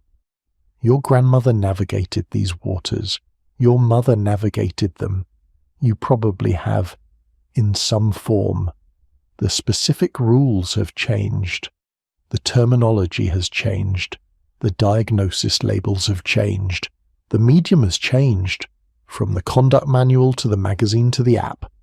But the underlying question, the question of what a woman's relationship to her own appetite is allowed to look like, and what it says about her if the answer is the wrong kind, has not been resolved. It has been updated. There is a difference, though, and the difference matters. The women at the Regency dinner table did not have access to the history of the system they were living inside. They had the conduct manuals, and the conduct manuals told them the rules were natural. They had Byron, and Byron told them the rules were aesthetic. They had the medical establishment, and the medical establishment told them that the consequences of the rules were diseases of femininity, requiring marriage as a cure. Nobody told them that the rules were a choice. Nobody told them that the rules had a history that could be examined and questioned and possibly eventually changed. You have access to that history, which is the whole point of this kind of story. The women of the Regency era performed, for 20-30 years of their lives, a daily and elaborate act of appetite suppression that some of them found manageable and some of them found painful and some of them found genuinely damaging. They sat at dinner tables surrounded by food and showed nothing. They ate cold chicken in their rooms and told their sisters about it in private letters. They carried vinaigrettes against the expectation of fainting. They navigated the gap between breakfast and a 7 o'clock dinner on the contents of a Nuncheon that nobody was supposed to know about. They did all of this because the world they lived in had made these things necessary, and they did it with a competence and a dignity, and often a private humour that is still visible in the historical record if you know where to look. The dinner table is still there. The performance in various forms is still running. But you know now that it has a history, and history, the clear-eyed examination of where things come from and how they developed, and what they cost the people who lived inside them, is one of the most useful tools that exists for distinguishing between what is chosen and what merely feels inevitable. The next time you sit down to eat in any company in any setting, you are the end point of a very long story. A story about who gets to be hungry and whose hunger is permitted to show. You are also, if you want to be, someone who has read that story from the beginning and can see it clearly now in the present, and make of that clarity whatever use seems right. That is what the women in this story were not allowed, the clarity and the choice. You have both. There is one more thing that deserves your attention before we let the candles go out on this particular dinner table, and it is something that the formal historical record tends to skip over, because formal historical records tend to concern themselves with the rules as written rather than the rules as navigated. The women who navigated them most visibly, the ones whose names and behaviours we actually have, were not in most cases women who followed the rules perfectly. They were women who found the edges. Lady Caroline Lamb is the most obvious example, because Lady Caroline Lamb makes herself obvious in almost everything she does. She was the wife of William Lamb, who would later become Prime Minister Lord Melbourne, and she was one of the most talked about women in London society during the years of Byron's peak celebrity.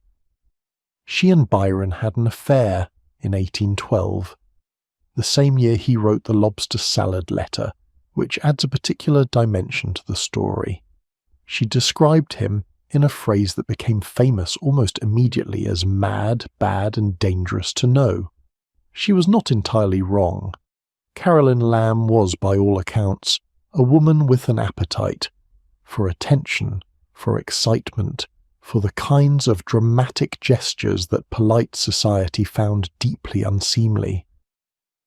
She dressed as a page to gain access to Byron. She gave a ball at which one of the entertainments was a troupe of young women, herself included, who danced while holding baskets of flowers, in an arrangement that contemporaries found either charming or alarming depending on their sensibilities. She wrote a novel, Glenarvan, which was essentially a thinly fictionalized account of her affair with Byron, published under a pseudonym in 1816. You can imagine the reaction. She also had, apparently, almost no appetite for food. Her thinness was remarkable. It was remarked upon.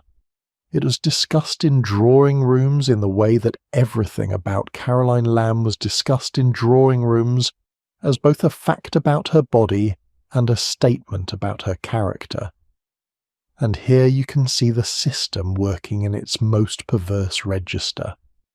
Because Caroline Lamb's visible thinness, which was at least partly a consequence of her emotional instability and her genuinely troubled relationship with eating, was read by the society around her as a sign of refinement, as delicacy, as the physical expression of an appropriately restrained appetite.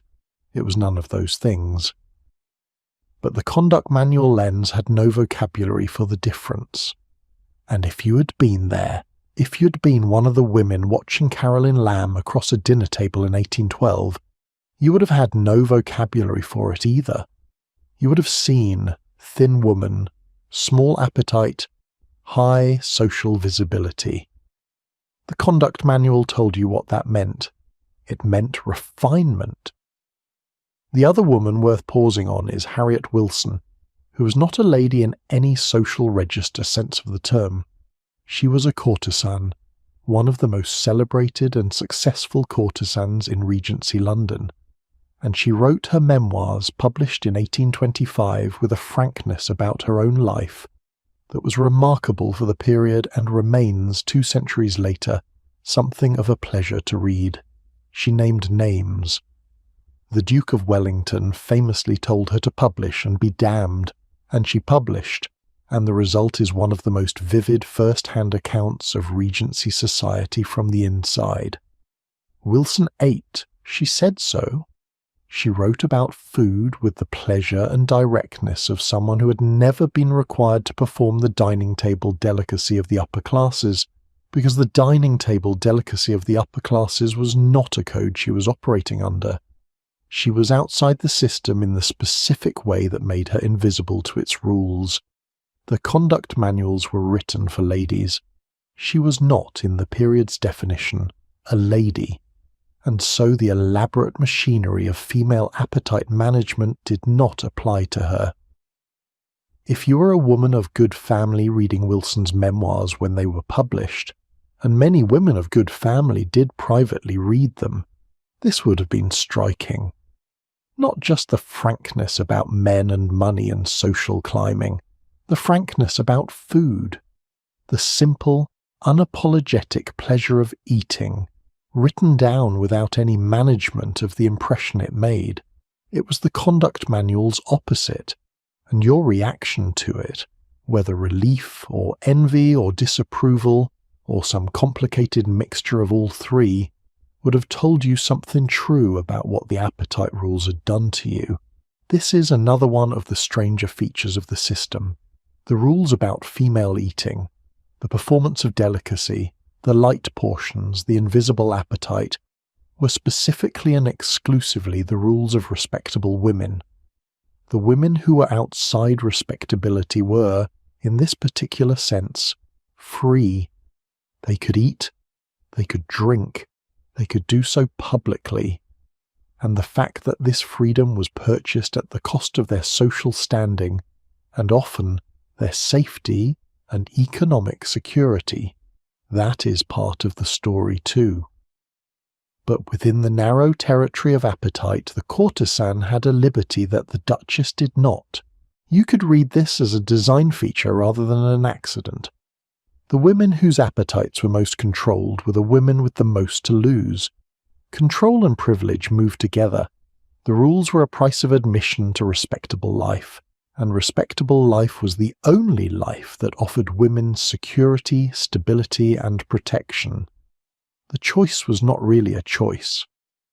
Now, let's talk about breakfast. The morning meal of the Regency era was, in its own way, as revealing as the dinner table.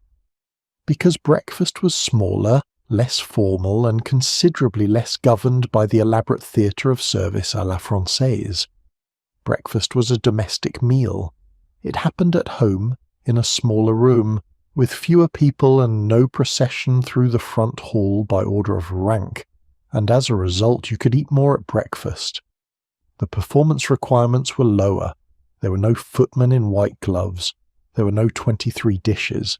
There was a sideboard with a variety of things on it. Cold meats perhaps, bread and butter, a dish of eggs, some sort of preserve, tea and coffee, and you helped yourself, or a servant helped you, and you ate what you wanted with the relative absence of social scrutiny. Your letters from this period, if you are Austen or Fanny Burney or any of the women whose correspondence survives, are disproportionately full of breakfast. Not dinner, which was the important meal, the social meal, the meal with rules. Breakfast. Because breakfast was the meal where women were allowed, quietly, to actually eat. The morning cup of tea, the slice of cold chicken left from the night before, the bread and butter consumed in the room before the world began watching. Breakfast was the meal that existed before the performance started, and the women who wrote about it with something that reads, sometimes, as genuine pleasure.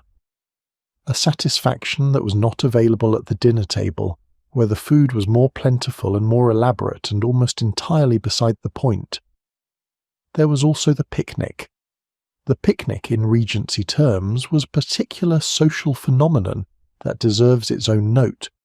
It was an outdoor meal, usually organised as a party, combining entertainment and food in a setting that was both social, you were in company, and somehow exempt from the strictest rules of indoor dining. You were outside, the tablecloth was on the ground, the food came from hampers rather than tureens, the footmen were absent or minimal, the whole atmosphere was lighter, more informal, more playful, and women could eat more at a picnic. Not without limit, not without any social awareness at all, but the picnic was coded as a pleasure rather than a performance, and pleasure allowed a somewhat looser relationship to appetite.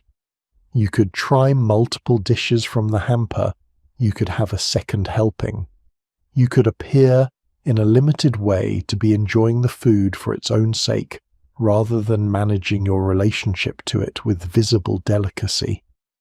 Austen understood this. The famous picnic in Emma, the Box Hill scene, is charged with tension not because of what is eaten, but because of what is said.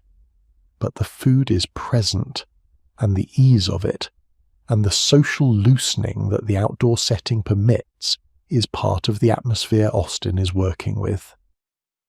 The picnic was one of the few public spaces where hunger, in a limited and socially managed form, could make a brief appearance. The other great loophole was illness. When a woman was ill, genuinely, legitimately ill with a doctor's attestation, the rules about eating changed. The invalid was required to eat beef broth, calf's foot jelly, arrowroot, gentle, strengthening things. But the requirement was reversed.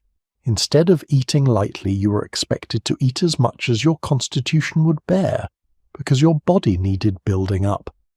The medical prescription to eat more was the only version of that instruction that the Regency world had available. Some women noticed this, and some of them, when they found themselves exhausted and depleted by the combined demands of the social calendar and the appetite performance, and the physical requirements of a corset and the gap between breakfast and dinner, became ill, or became conveniently ill, or discovered that a tendency toward headaches and a delicate constitution, carefully maintained, provided some relief from the most demanding social obligations without the social cost of simply refusing them. The regulation of your own illness was one of the few forms of agency available. It was not always chosen, but it was used. And then there were the men who noticed. Not all of them, not most of them, but some.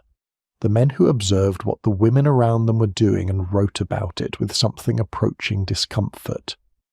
William Cobbett, the radical journalist, wrote in 1822 about the thin, pale women of the fashionable classes and attributed it directly to their diet. He was not particularly feminist in his argument. He had his own ideas about what women should be doing, and they were not especially modern, but he saw the connection. He said, "These women eat too little, and it is making them ill, and the ideal they are performing is dangerous." This was not a popular view, but it was stated by a man in public, which meant it went into the record. Your body is a record too in its own way. The bodies of the Regency era left traces in medical texts, in letters, in the accounts of people who treated them and lived alongside them, and those traces, assembled with care, tell you a story about what it meant to inhabit a female body in an era that required you to perform the absence of appetite, an era that told you your hunger was unbecoming, an era that prescribed the appearance of needing nothing as the mark of refinement. The women who survived it did so by being on this one particular score quietly dishonest. They ate in private what they could not eat in public, They managed their visible hunger separately from their actual hunger. They maintained, in their rooms and in their letters and in their private conversations, the version of themselves that was permitted to want things. And that distinction between the woman who was visible and the woman who was real is something that resonates, I think, beyond the historical period. It resonates because it is recognizable. The gap between what you are permitted to appear to want and what you actually want is not a Regency invention. It is one of the older structures of human social life, and it has been mapped more carefully and enforced more rigorously onto women's bodies than onto almost anything else. You have sat at the table. You have managed the impression. You have at some point chosen the salad, and perhaps you have also, in a room somewhere without an audience, eaten what you actually wanted. Both things are part of the story. Both have always been part of the story. Let's go back to the dinner table one more time, but from a different angle. Not as a guest this time, as the hostess. Because there was a woman at every one of these dinner parties who had a different and considerably more complicated relationship to the food than anyone else in the room. She was the one who had planned the table. She'd consulted with her cook, or with herself, about the sequence of courses, the arrangement of the dishes, the number of removes, the question of whether the turbot or the salmon would be more appropriate as the central fish of the first course. She had calculated how many guests were coming, what their particular preferences were, whether the second most senior woman at the table was known to dislike sweat, and therefore the suet pudding should perhaps be positioned at the far end where she would have to specifically request it. She had spoken to the butler about the wine, and to the housekeeper about the table linen, and she had decided with a precision that would not be mentioned in any conduct manual, because it was simply assumed exactly what the evening was going to be and how it was going to work. And then she sat down at the table, and she ate very little, and she showed nothing of the calculation and labour behind it. The hostess position was the most demanding position at a Regency dinner table, and it was invisible almost by design. A well-run dinner party appeared to run itself. If you could see the effort, if the conversation hit an awkward pause and the hostess visibly flinched, or if the dishes arrived in the wrong order and she showed her embarrassment, the party had failed. The management of the event had to be continuous, behind the eyes, behind the expression, behind the performance of eating lightly and conversing pleasantly, and executing the turning of the table at exactly the right moment. Your job as the hostess was to ensure that everyone else was comfortable, not yourself. Yourself was not the point. This is a useful frame for the whole system, actually. The dinner table rules for women were not at their heart rules about eating. They were rules about other people. A woman's visible appetite management was understood as a form of social consideration, a gesture toward the comfort of the guests, the pleasure of the meal, the smooth functioning of the social occasion. Your restraint made room for everyone else's ease. Your invisible hunger was a kind of gift to the people who didn't have to know about it. This framing, female restraint as generosity, female appetite management as consideration, was not, I think, calculated in most cases. It was simply absorbed. But it meant that the entire system could be presented to the women inside it, not as a constraint, but as a virtue. Not as something imposed on them from outside, but as something they were doing, freely and admirably for the people they cared about. You were not hungry, you were hospitable. The distinction from the outside was invisible. From the inside, it was everything. Let's talk about Fanny Burney.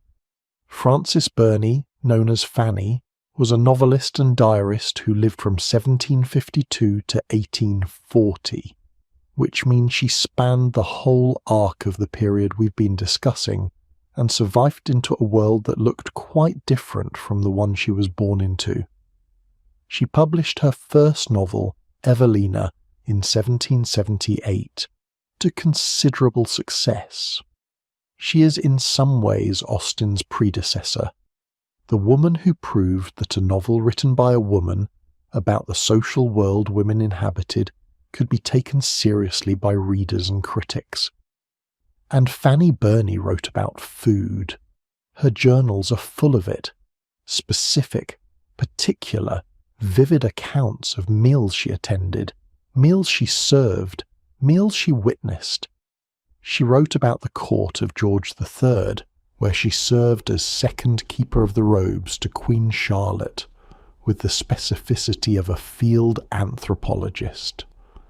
The meals at court were formal, ceremonial, governed by protocols that made even the Regency dinner table look casual.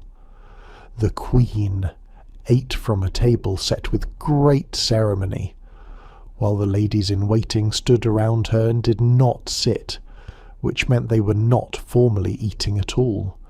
You ate later, in your own rooms, or between duties, or whenever it was possible.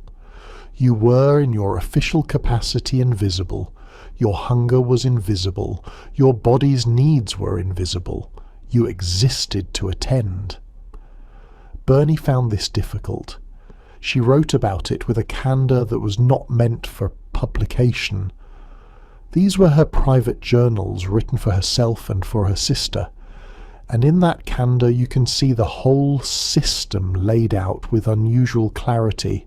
She was hungry, she was tired, she was physically depleted by the demands of court life, which required constant standing and constant formal attention and almost no time to sit down and eat a proper meal.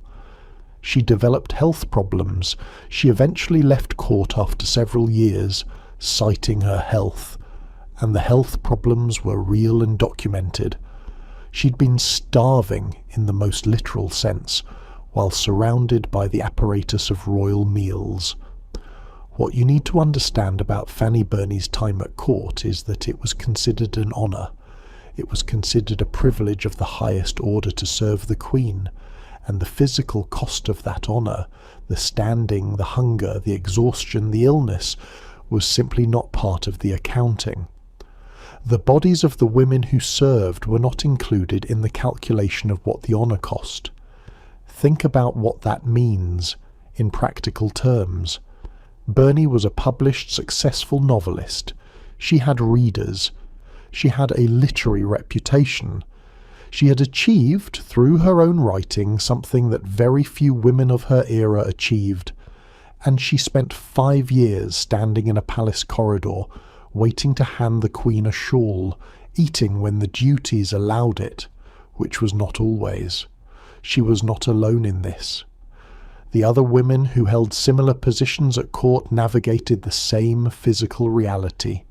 You served, you stood, you waited, you ate when and if you could, and you understood that the honour of the position made all of this not merely acceptable, but something close to desirable.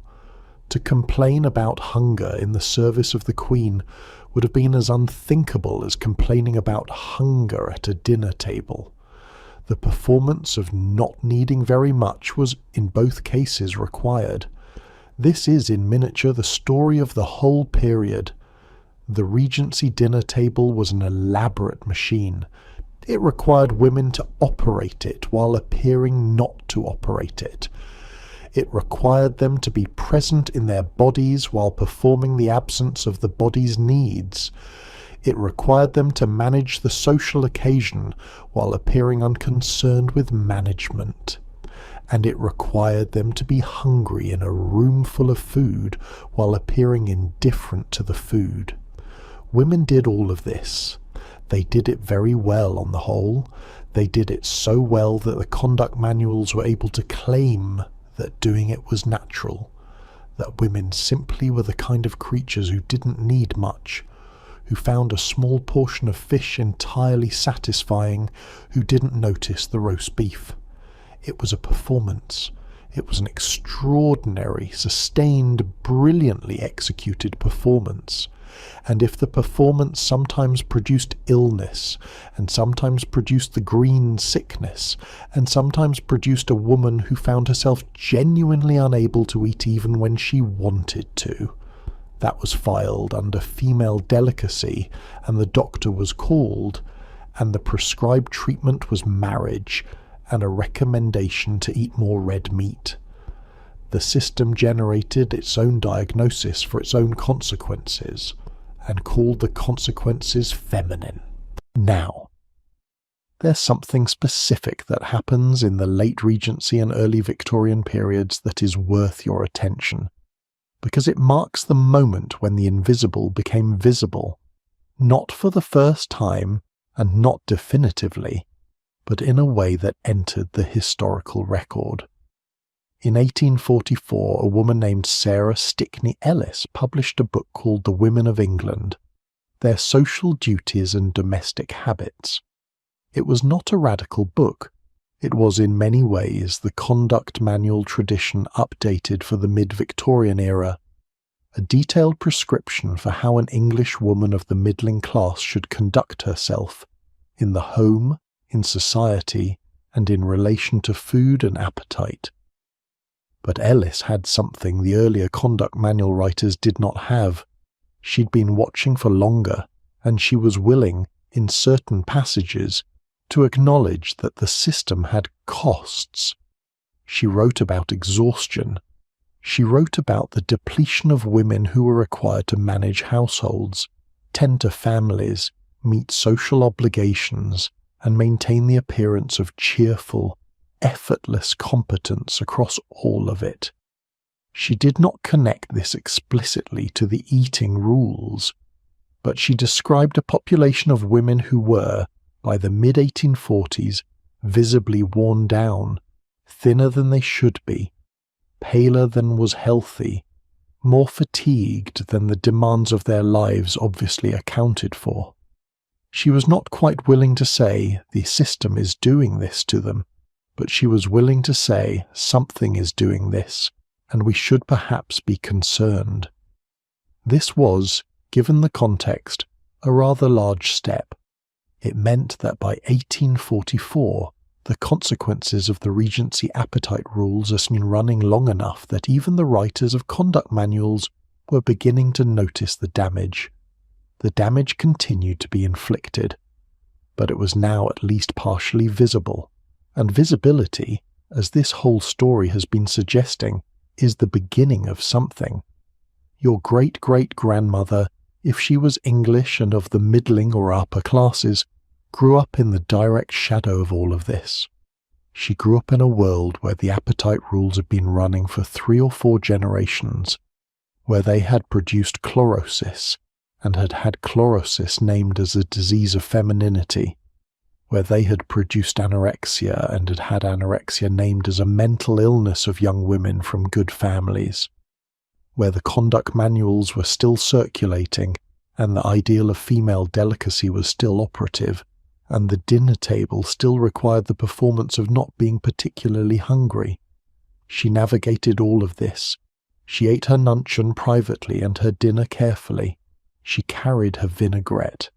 She went to the ball and ate the lobster salad and felt grateful that lobster salad was acceptable. And she told her daughter, and her daughter told her daughter, and here you are. Not because the rules passed intact, hand to hand. They didn't.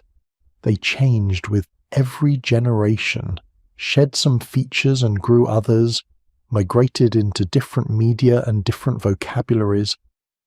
But the underlying shape of the thing, the idea that a woman's appetite is a moral matter, that it reflects on her character, that it should be managed and controlled and made presentable, that shape is remarkably durable. It has been questioned. It has been challenged. It has been written about and argued about and organised against. The second wave of feminism in the 1960s and 1970s included a serious and sustained analysis of women's relationship to food and the body, and produced writers like Susie Orbach, whose Fat is a Feminist Issue, published in 1978, traced the psychological inheritance of exactly what we've been discussing. That women's bodies had been made into a site of moral evaluation. That appetite had been coded as dangerous. That the management of your own hunger had been encoded as a form of virtue, and the inability to manage it had been coded as a form of failure. Orbach said, "This is not natural. This is a system. It has a history. It can be changed." She was right. And she published it in 1978, which is in historical terms very recently indeed. The history we've been sitting with tonight is not ancient. It is recent enough that its direct consequences are still running. Recent enough that the woman who invented the dinner table performance your great-great-grandmother inherited was alive in a world we can document in careful detail. Recent enough that the letter Byron wrote in 1812, the lobster salad letter, the letter in which the most famous man in England said that a woman should never be seen eating, is still quotable, still recognizable, still resonant in a way that a 200-year-old letter about table manners probably shouldn't be. It resonates because the thing it describes is not quite over. The dinner table is still there. The candles are still burning, the food is arranged in front of you, and you're deciding right now in this moment what you will and will not take from it, and how much, and whether you will appear to enjoy it. You have always been deciding that, but you are deciding it now, with more information than the women before you had, with access to the history of what was asked of them and why, with a clearer view of where the rules came from, and what they cost and how long they have been running. That's not nothing, that's actually quite a lot. There is one character in this entire story who has not been mentioned, and who deserves a moment before we close. She was in the kitchen. She made all the food, the cook. The women who produced the 23 dishes of the service à la Francaise first course were not, in most cases, men. The great French trained chef was a figure of prestige in the grandest households. Carr, me, the most famous cook of the early 19th century, cooked for the Prince Regent himself, and for Tsar Alexander of Russia, and for the Rothschilds, and for Talleyrand, and his importance in the Regency culinary world is impossible to overstate. He was male, he was celebrated, he was an artist, and he was understood to be an artist, and the elaborate pastry architecture and the towering sugar sculptures and the aesthetic intelligence of his table arrangements were credited to him by name, in a way that kitchen work was essentially never credited. But Carr, me, was exceptional. In most households, the households of the middling and upper classes where the dinner table rules we've been discussing actually operated, the person who produced the food was a woman, a cook, a woman who had probably learned her trade from another woman, who'd been in service since her early teens, who woke before dawn and worked until the dinner was served, and the kitchen was cleaned, and the preparations for tomorrow's meals had already begun.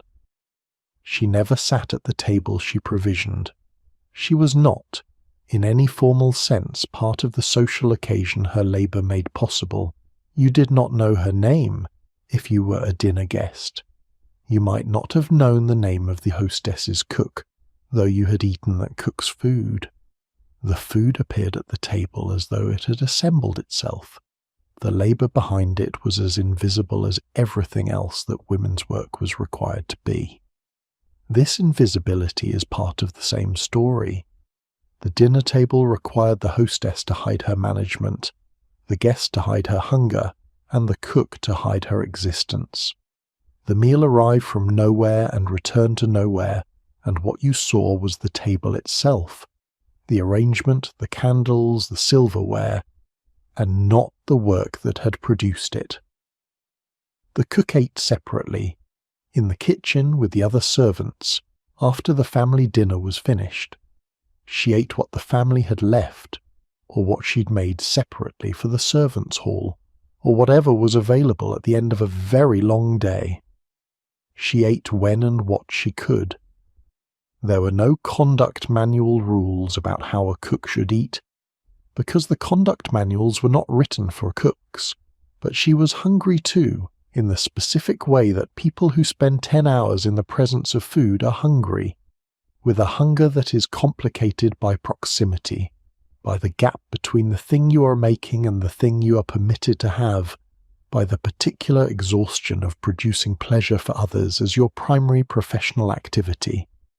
You can feel, if you sit with it, the concentric circles of invisible hunger at a Regency dinner party, the guests managing their visible appetite, the hostess managing the whole event while managing her own visible appetite, the footman standing silent at the walls, doing nothing that could be called eating, and in the kitchen below stairs the cook, the woman who had made all of it, sitting down at last with what remained.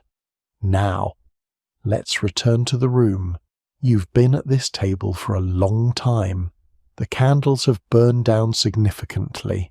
The dessert course is almost finished. The port decanters are waiting in the wings.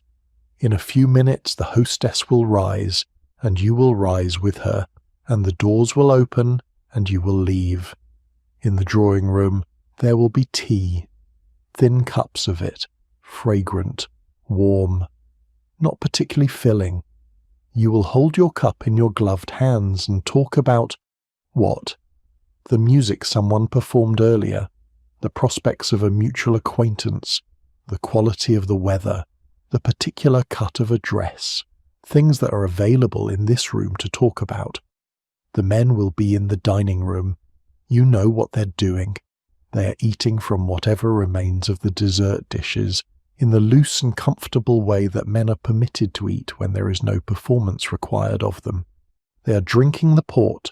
They are talking about politics, or business, or the war, or the current state of Parliament, things that are not available in your room to talk about. You are not angry about this.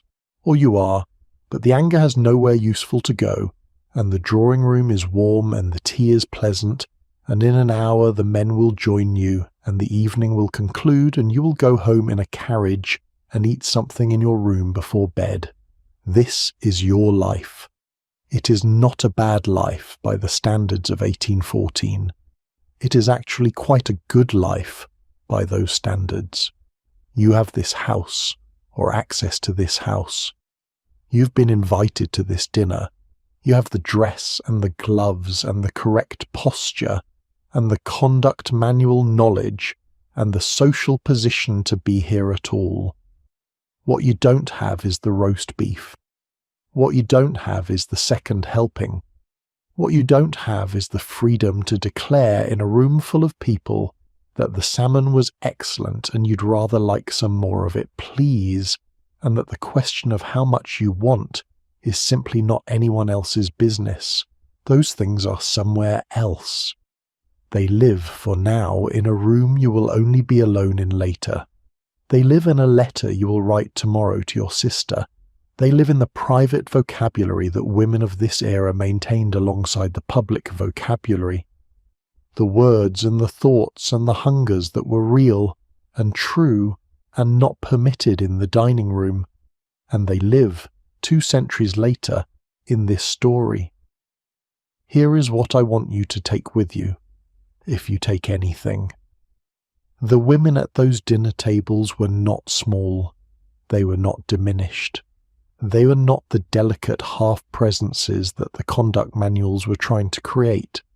They were full-sized people with full-sized appetites and full-sized inner lives, navigating a system that required them to make all of that invisible in public, and they did it every day, and they were brilliant at it, and the cost of it was paid privately, in rooms that history mostly doesn't record.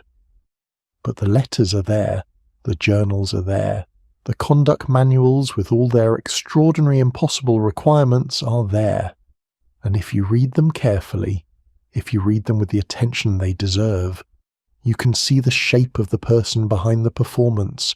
You can see the hunger behind the delicacy. You can see the woman behind the ideal. She is recognizable. She is very recognizable. The history of women's eating is not a minor footnote. It is a window into one of the most intimate and continuous negotiations of women's existence.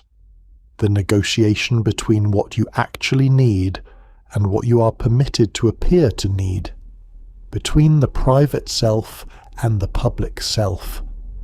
Between the hunger that is real and the appetite that is allowed.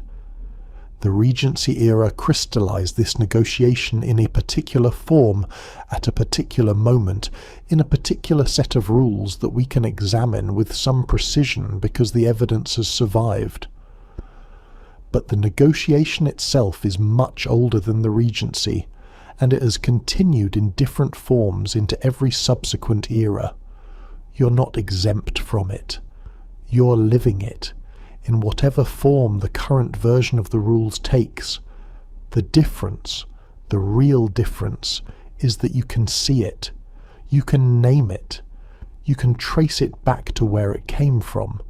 And you can look at the women who lived inside it and recognize what it cost them. And you can hold that recognition as a kind of knowledge that they didn't fully have access to. They ate their fish, and they showed nothing. And some of them went home and told their sisters what they were actually thinking, and the sisters wrote back, and the letters survived, and here we are, reading them, understanding them, carrying the history of their hunger as something worth knowing. That seems to me like the right kind of ending for this story. Not a resolution, because the story doesn't resolve, it transforms and continues, but a resting place. A moment where you can set down the weight of it and know what you've been carrying and understand why it's worth carrying. You know it from the inside. You've always known it from the inside, and now you know where it came from. We've come a long way from the dinner table, and the candles are almost out now, so let me bring you gently home. You've spent the evening in 1814, in a dining room in London, in a drawing room with thin tea, in the kitchen where the cook sat down at last. You've met Byron and his lobster salad, and the anonymous lady of distinction and her conduct manual, and Fanny Burney hungry in a palace corridor. You've seen the Nuncheon and the vinaigrette and the bull supper at midnight, and you've followed the green sickness forward through time until it became something with a different name but the same shape. Now the evening is over, the guests have gone. The footmen are clearing the last of the dishes, the fire has burned down, and somewhere in the house, in a room that belongs to her, a woman is eating something in private. A piece of cold chicken, or a slice of bread, or whatever was left after the performance. And she is glad of the silence and the dark, and she's not performing anything at all. But before you go, one last thing, one last dinner table, one last woman. She is 17. She's attending her first proper London dinner party. She's in the middle of her first season, that compressed, exhausting, socially critical period between April and July, in which a young woman of good family was presented at court, introduced into society and expected to find a husband, or at least begin the process of finding one, in something like 6 weeks of balls and breakfasts and card parties and morning calls and dinners. This is her first proper dinner. Not a family dinner, a real one. 24 guests, service à la Francaise, the full performance. She has been prepared for this. She has the conduct manuals, or their instruction, absorbed through the guidance of her mother and her mother's friends. She knows she should not appear hungry. She knows she should eat from the dishes nearest her, and not reach across the table.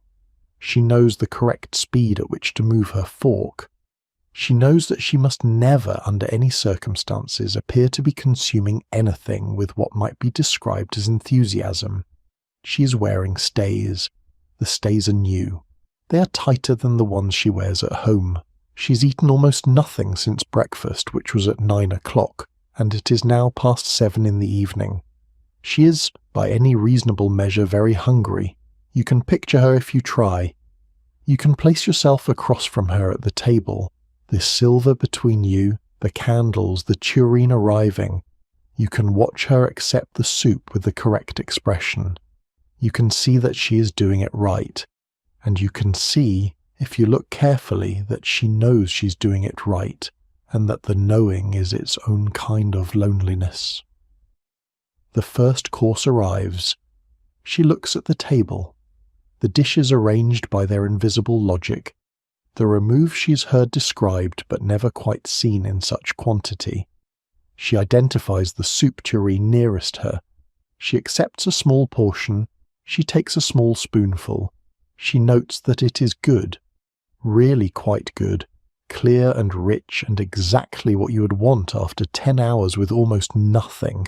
And she shows none of this. She is doing it correctly. You can see that she is doing it correctly.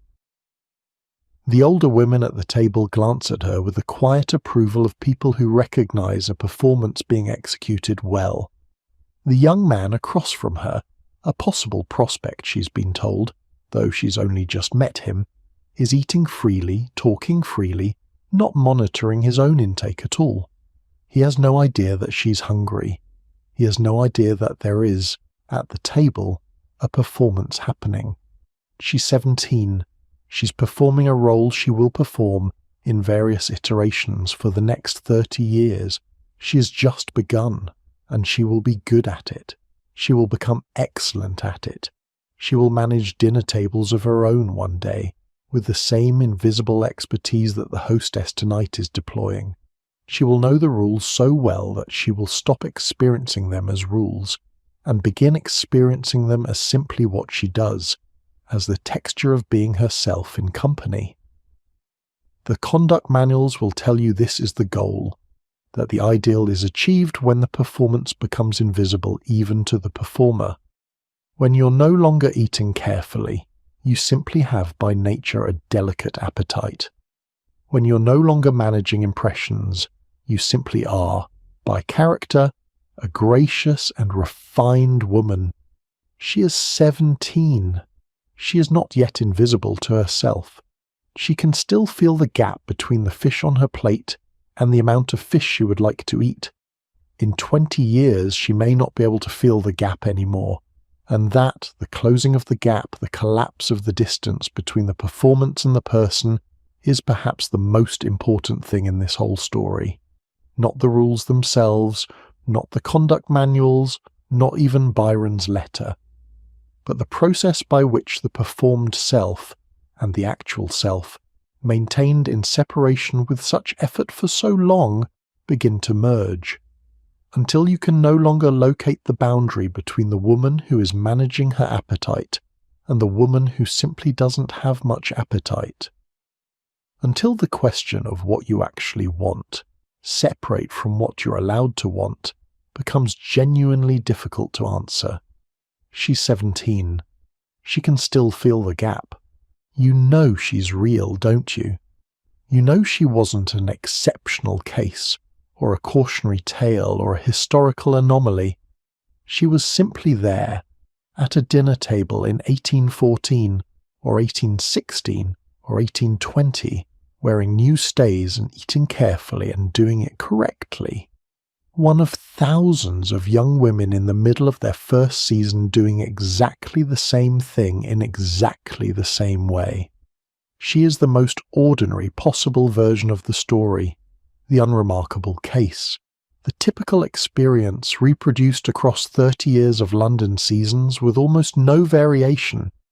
She is most of the women in this story. She's most of the women who were there.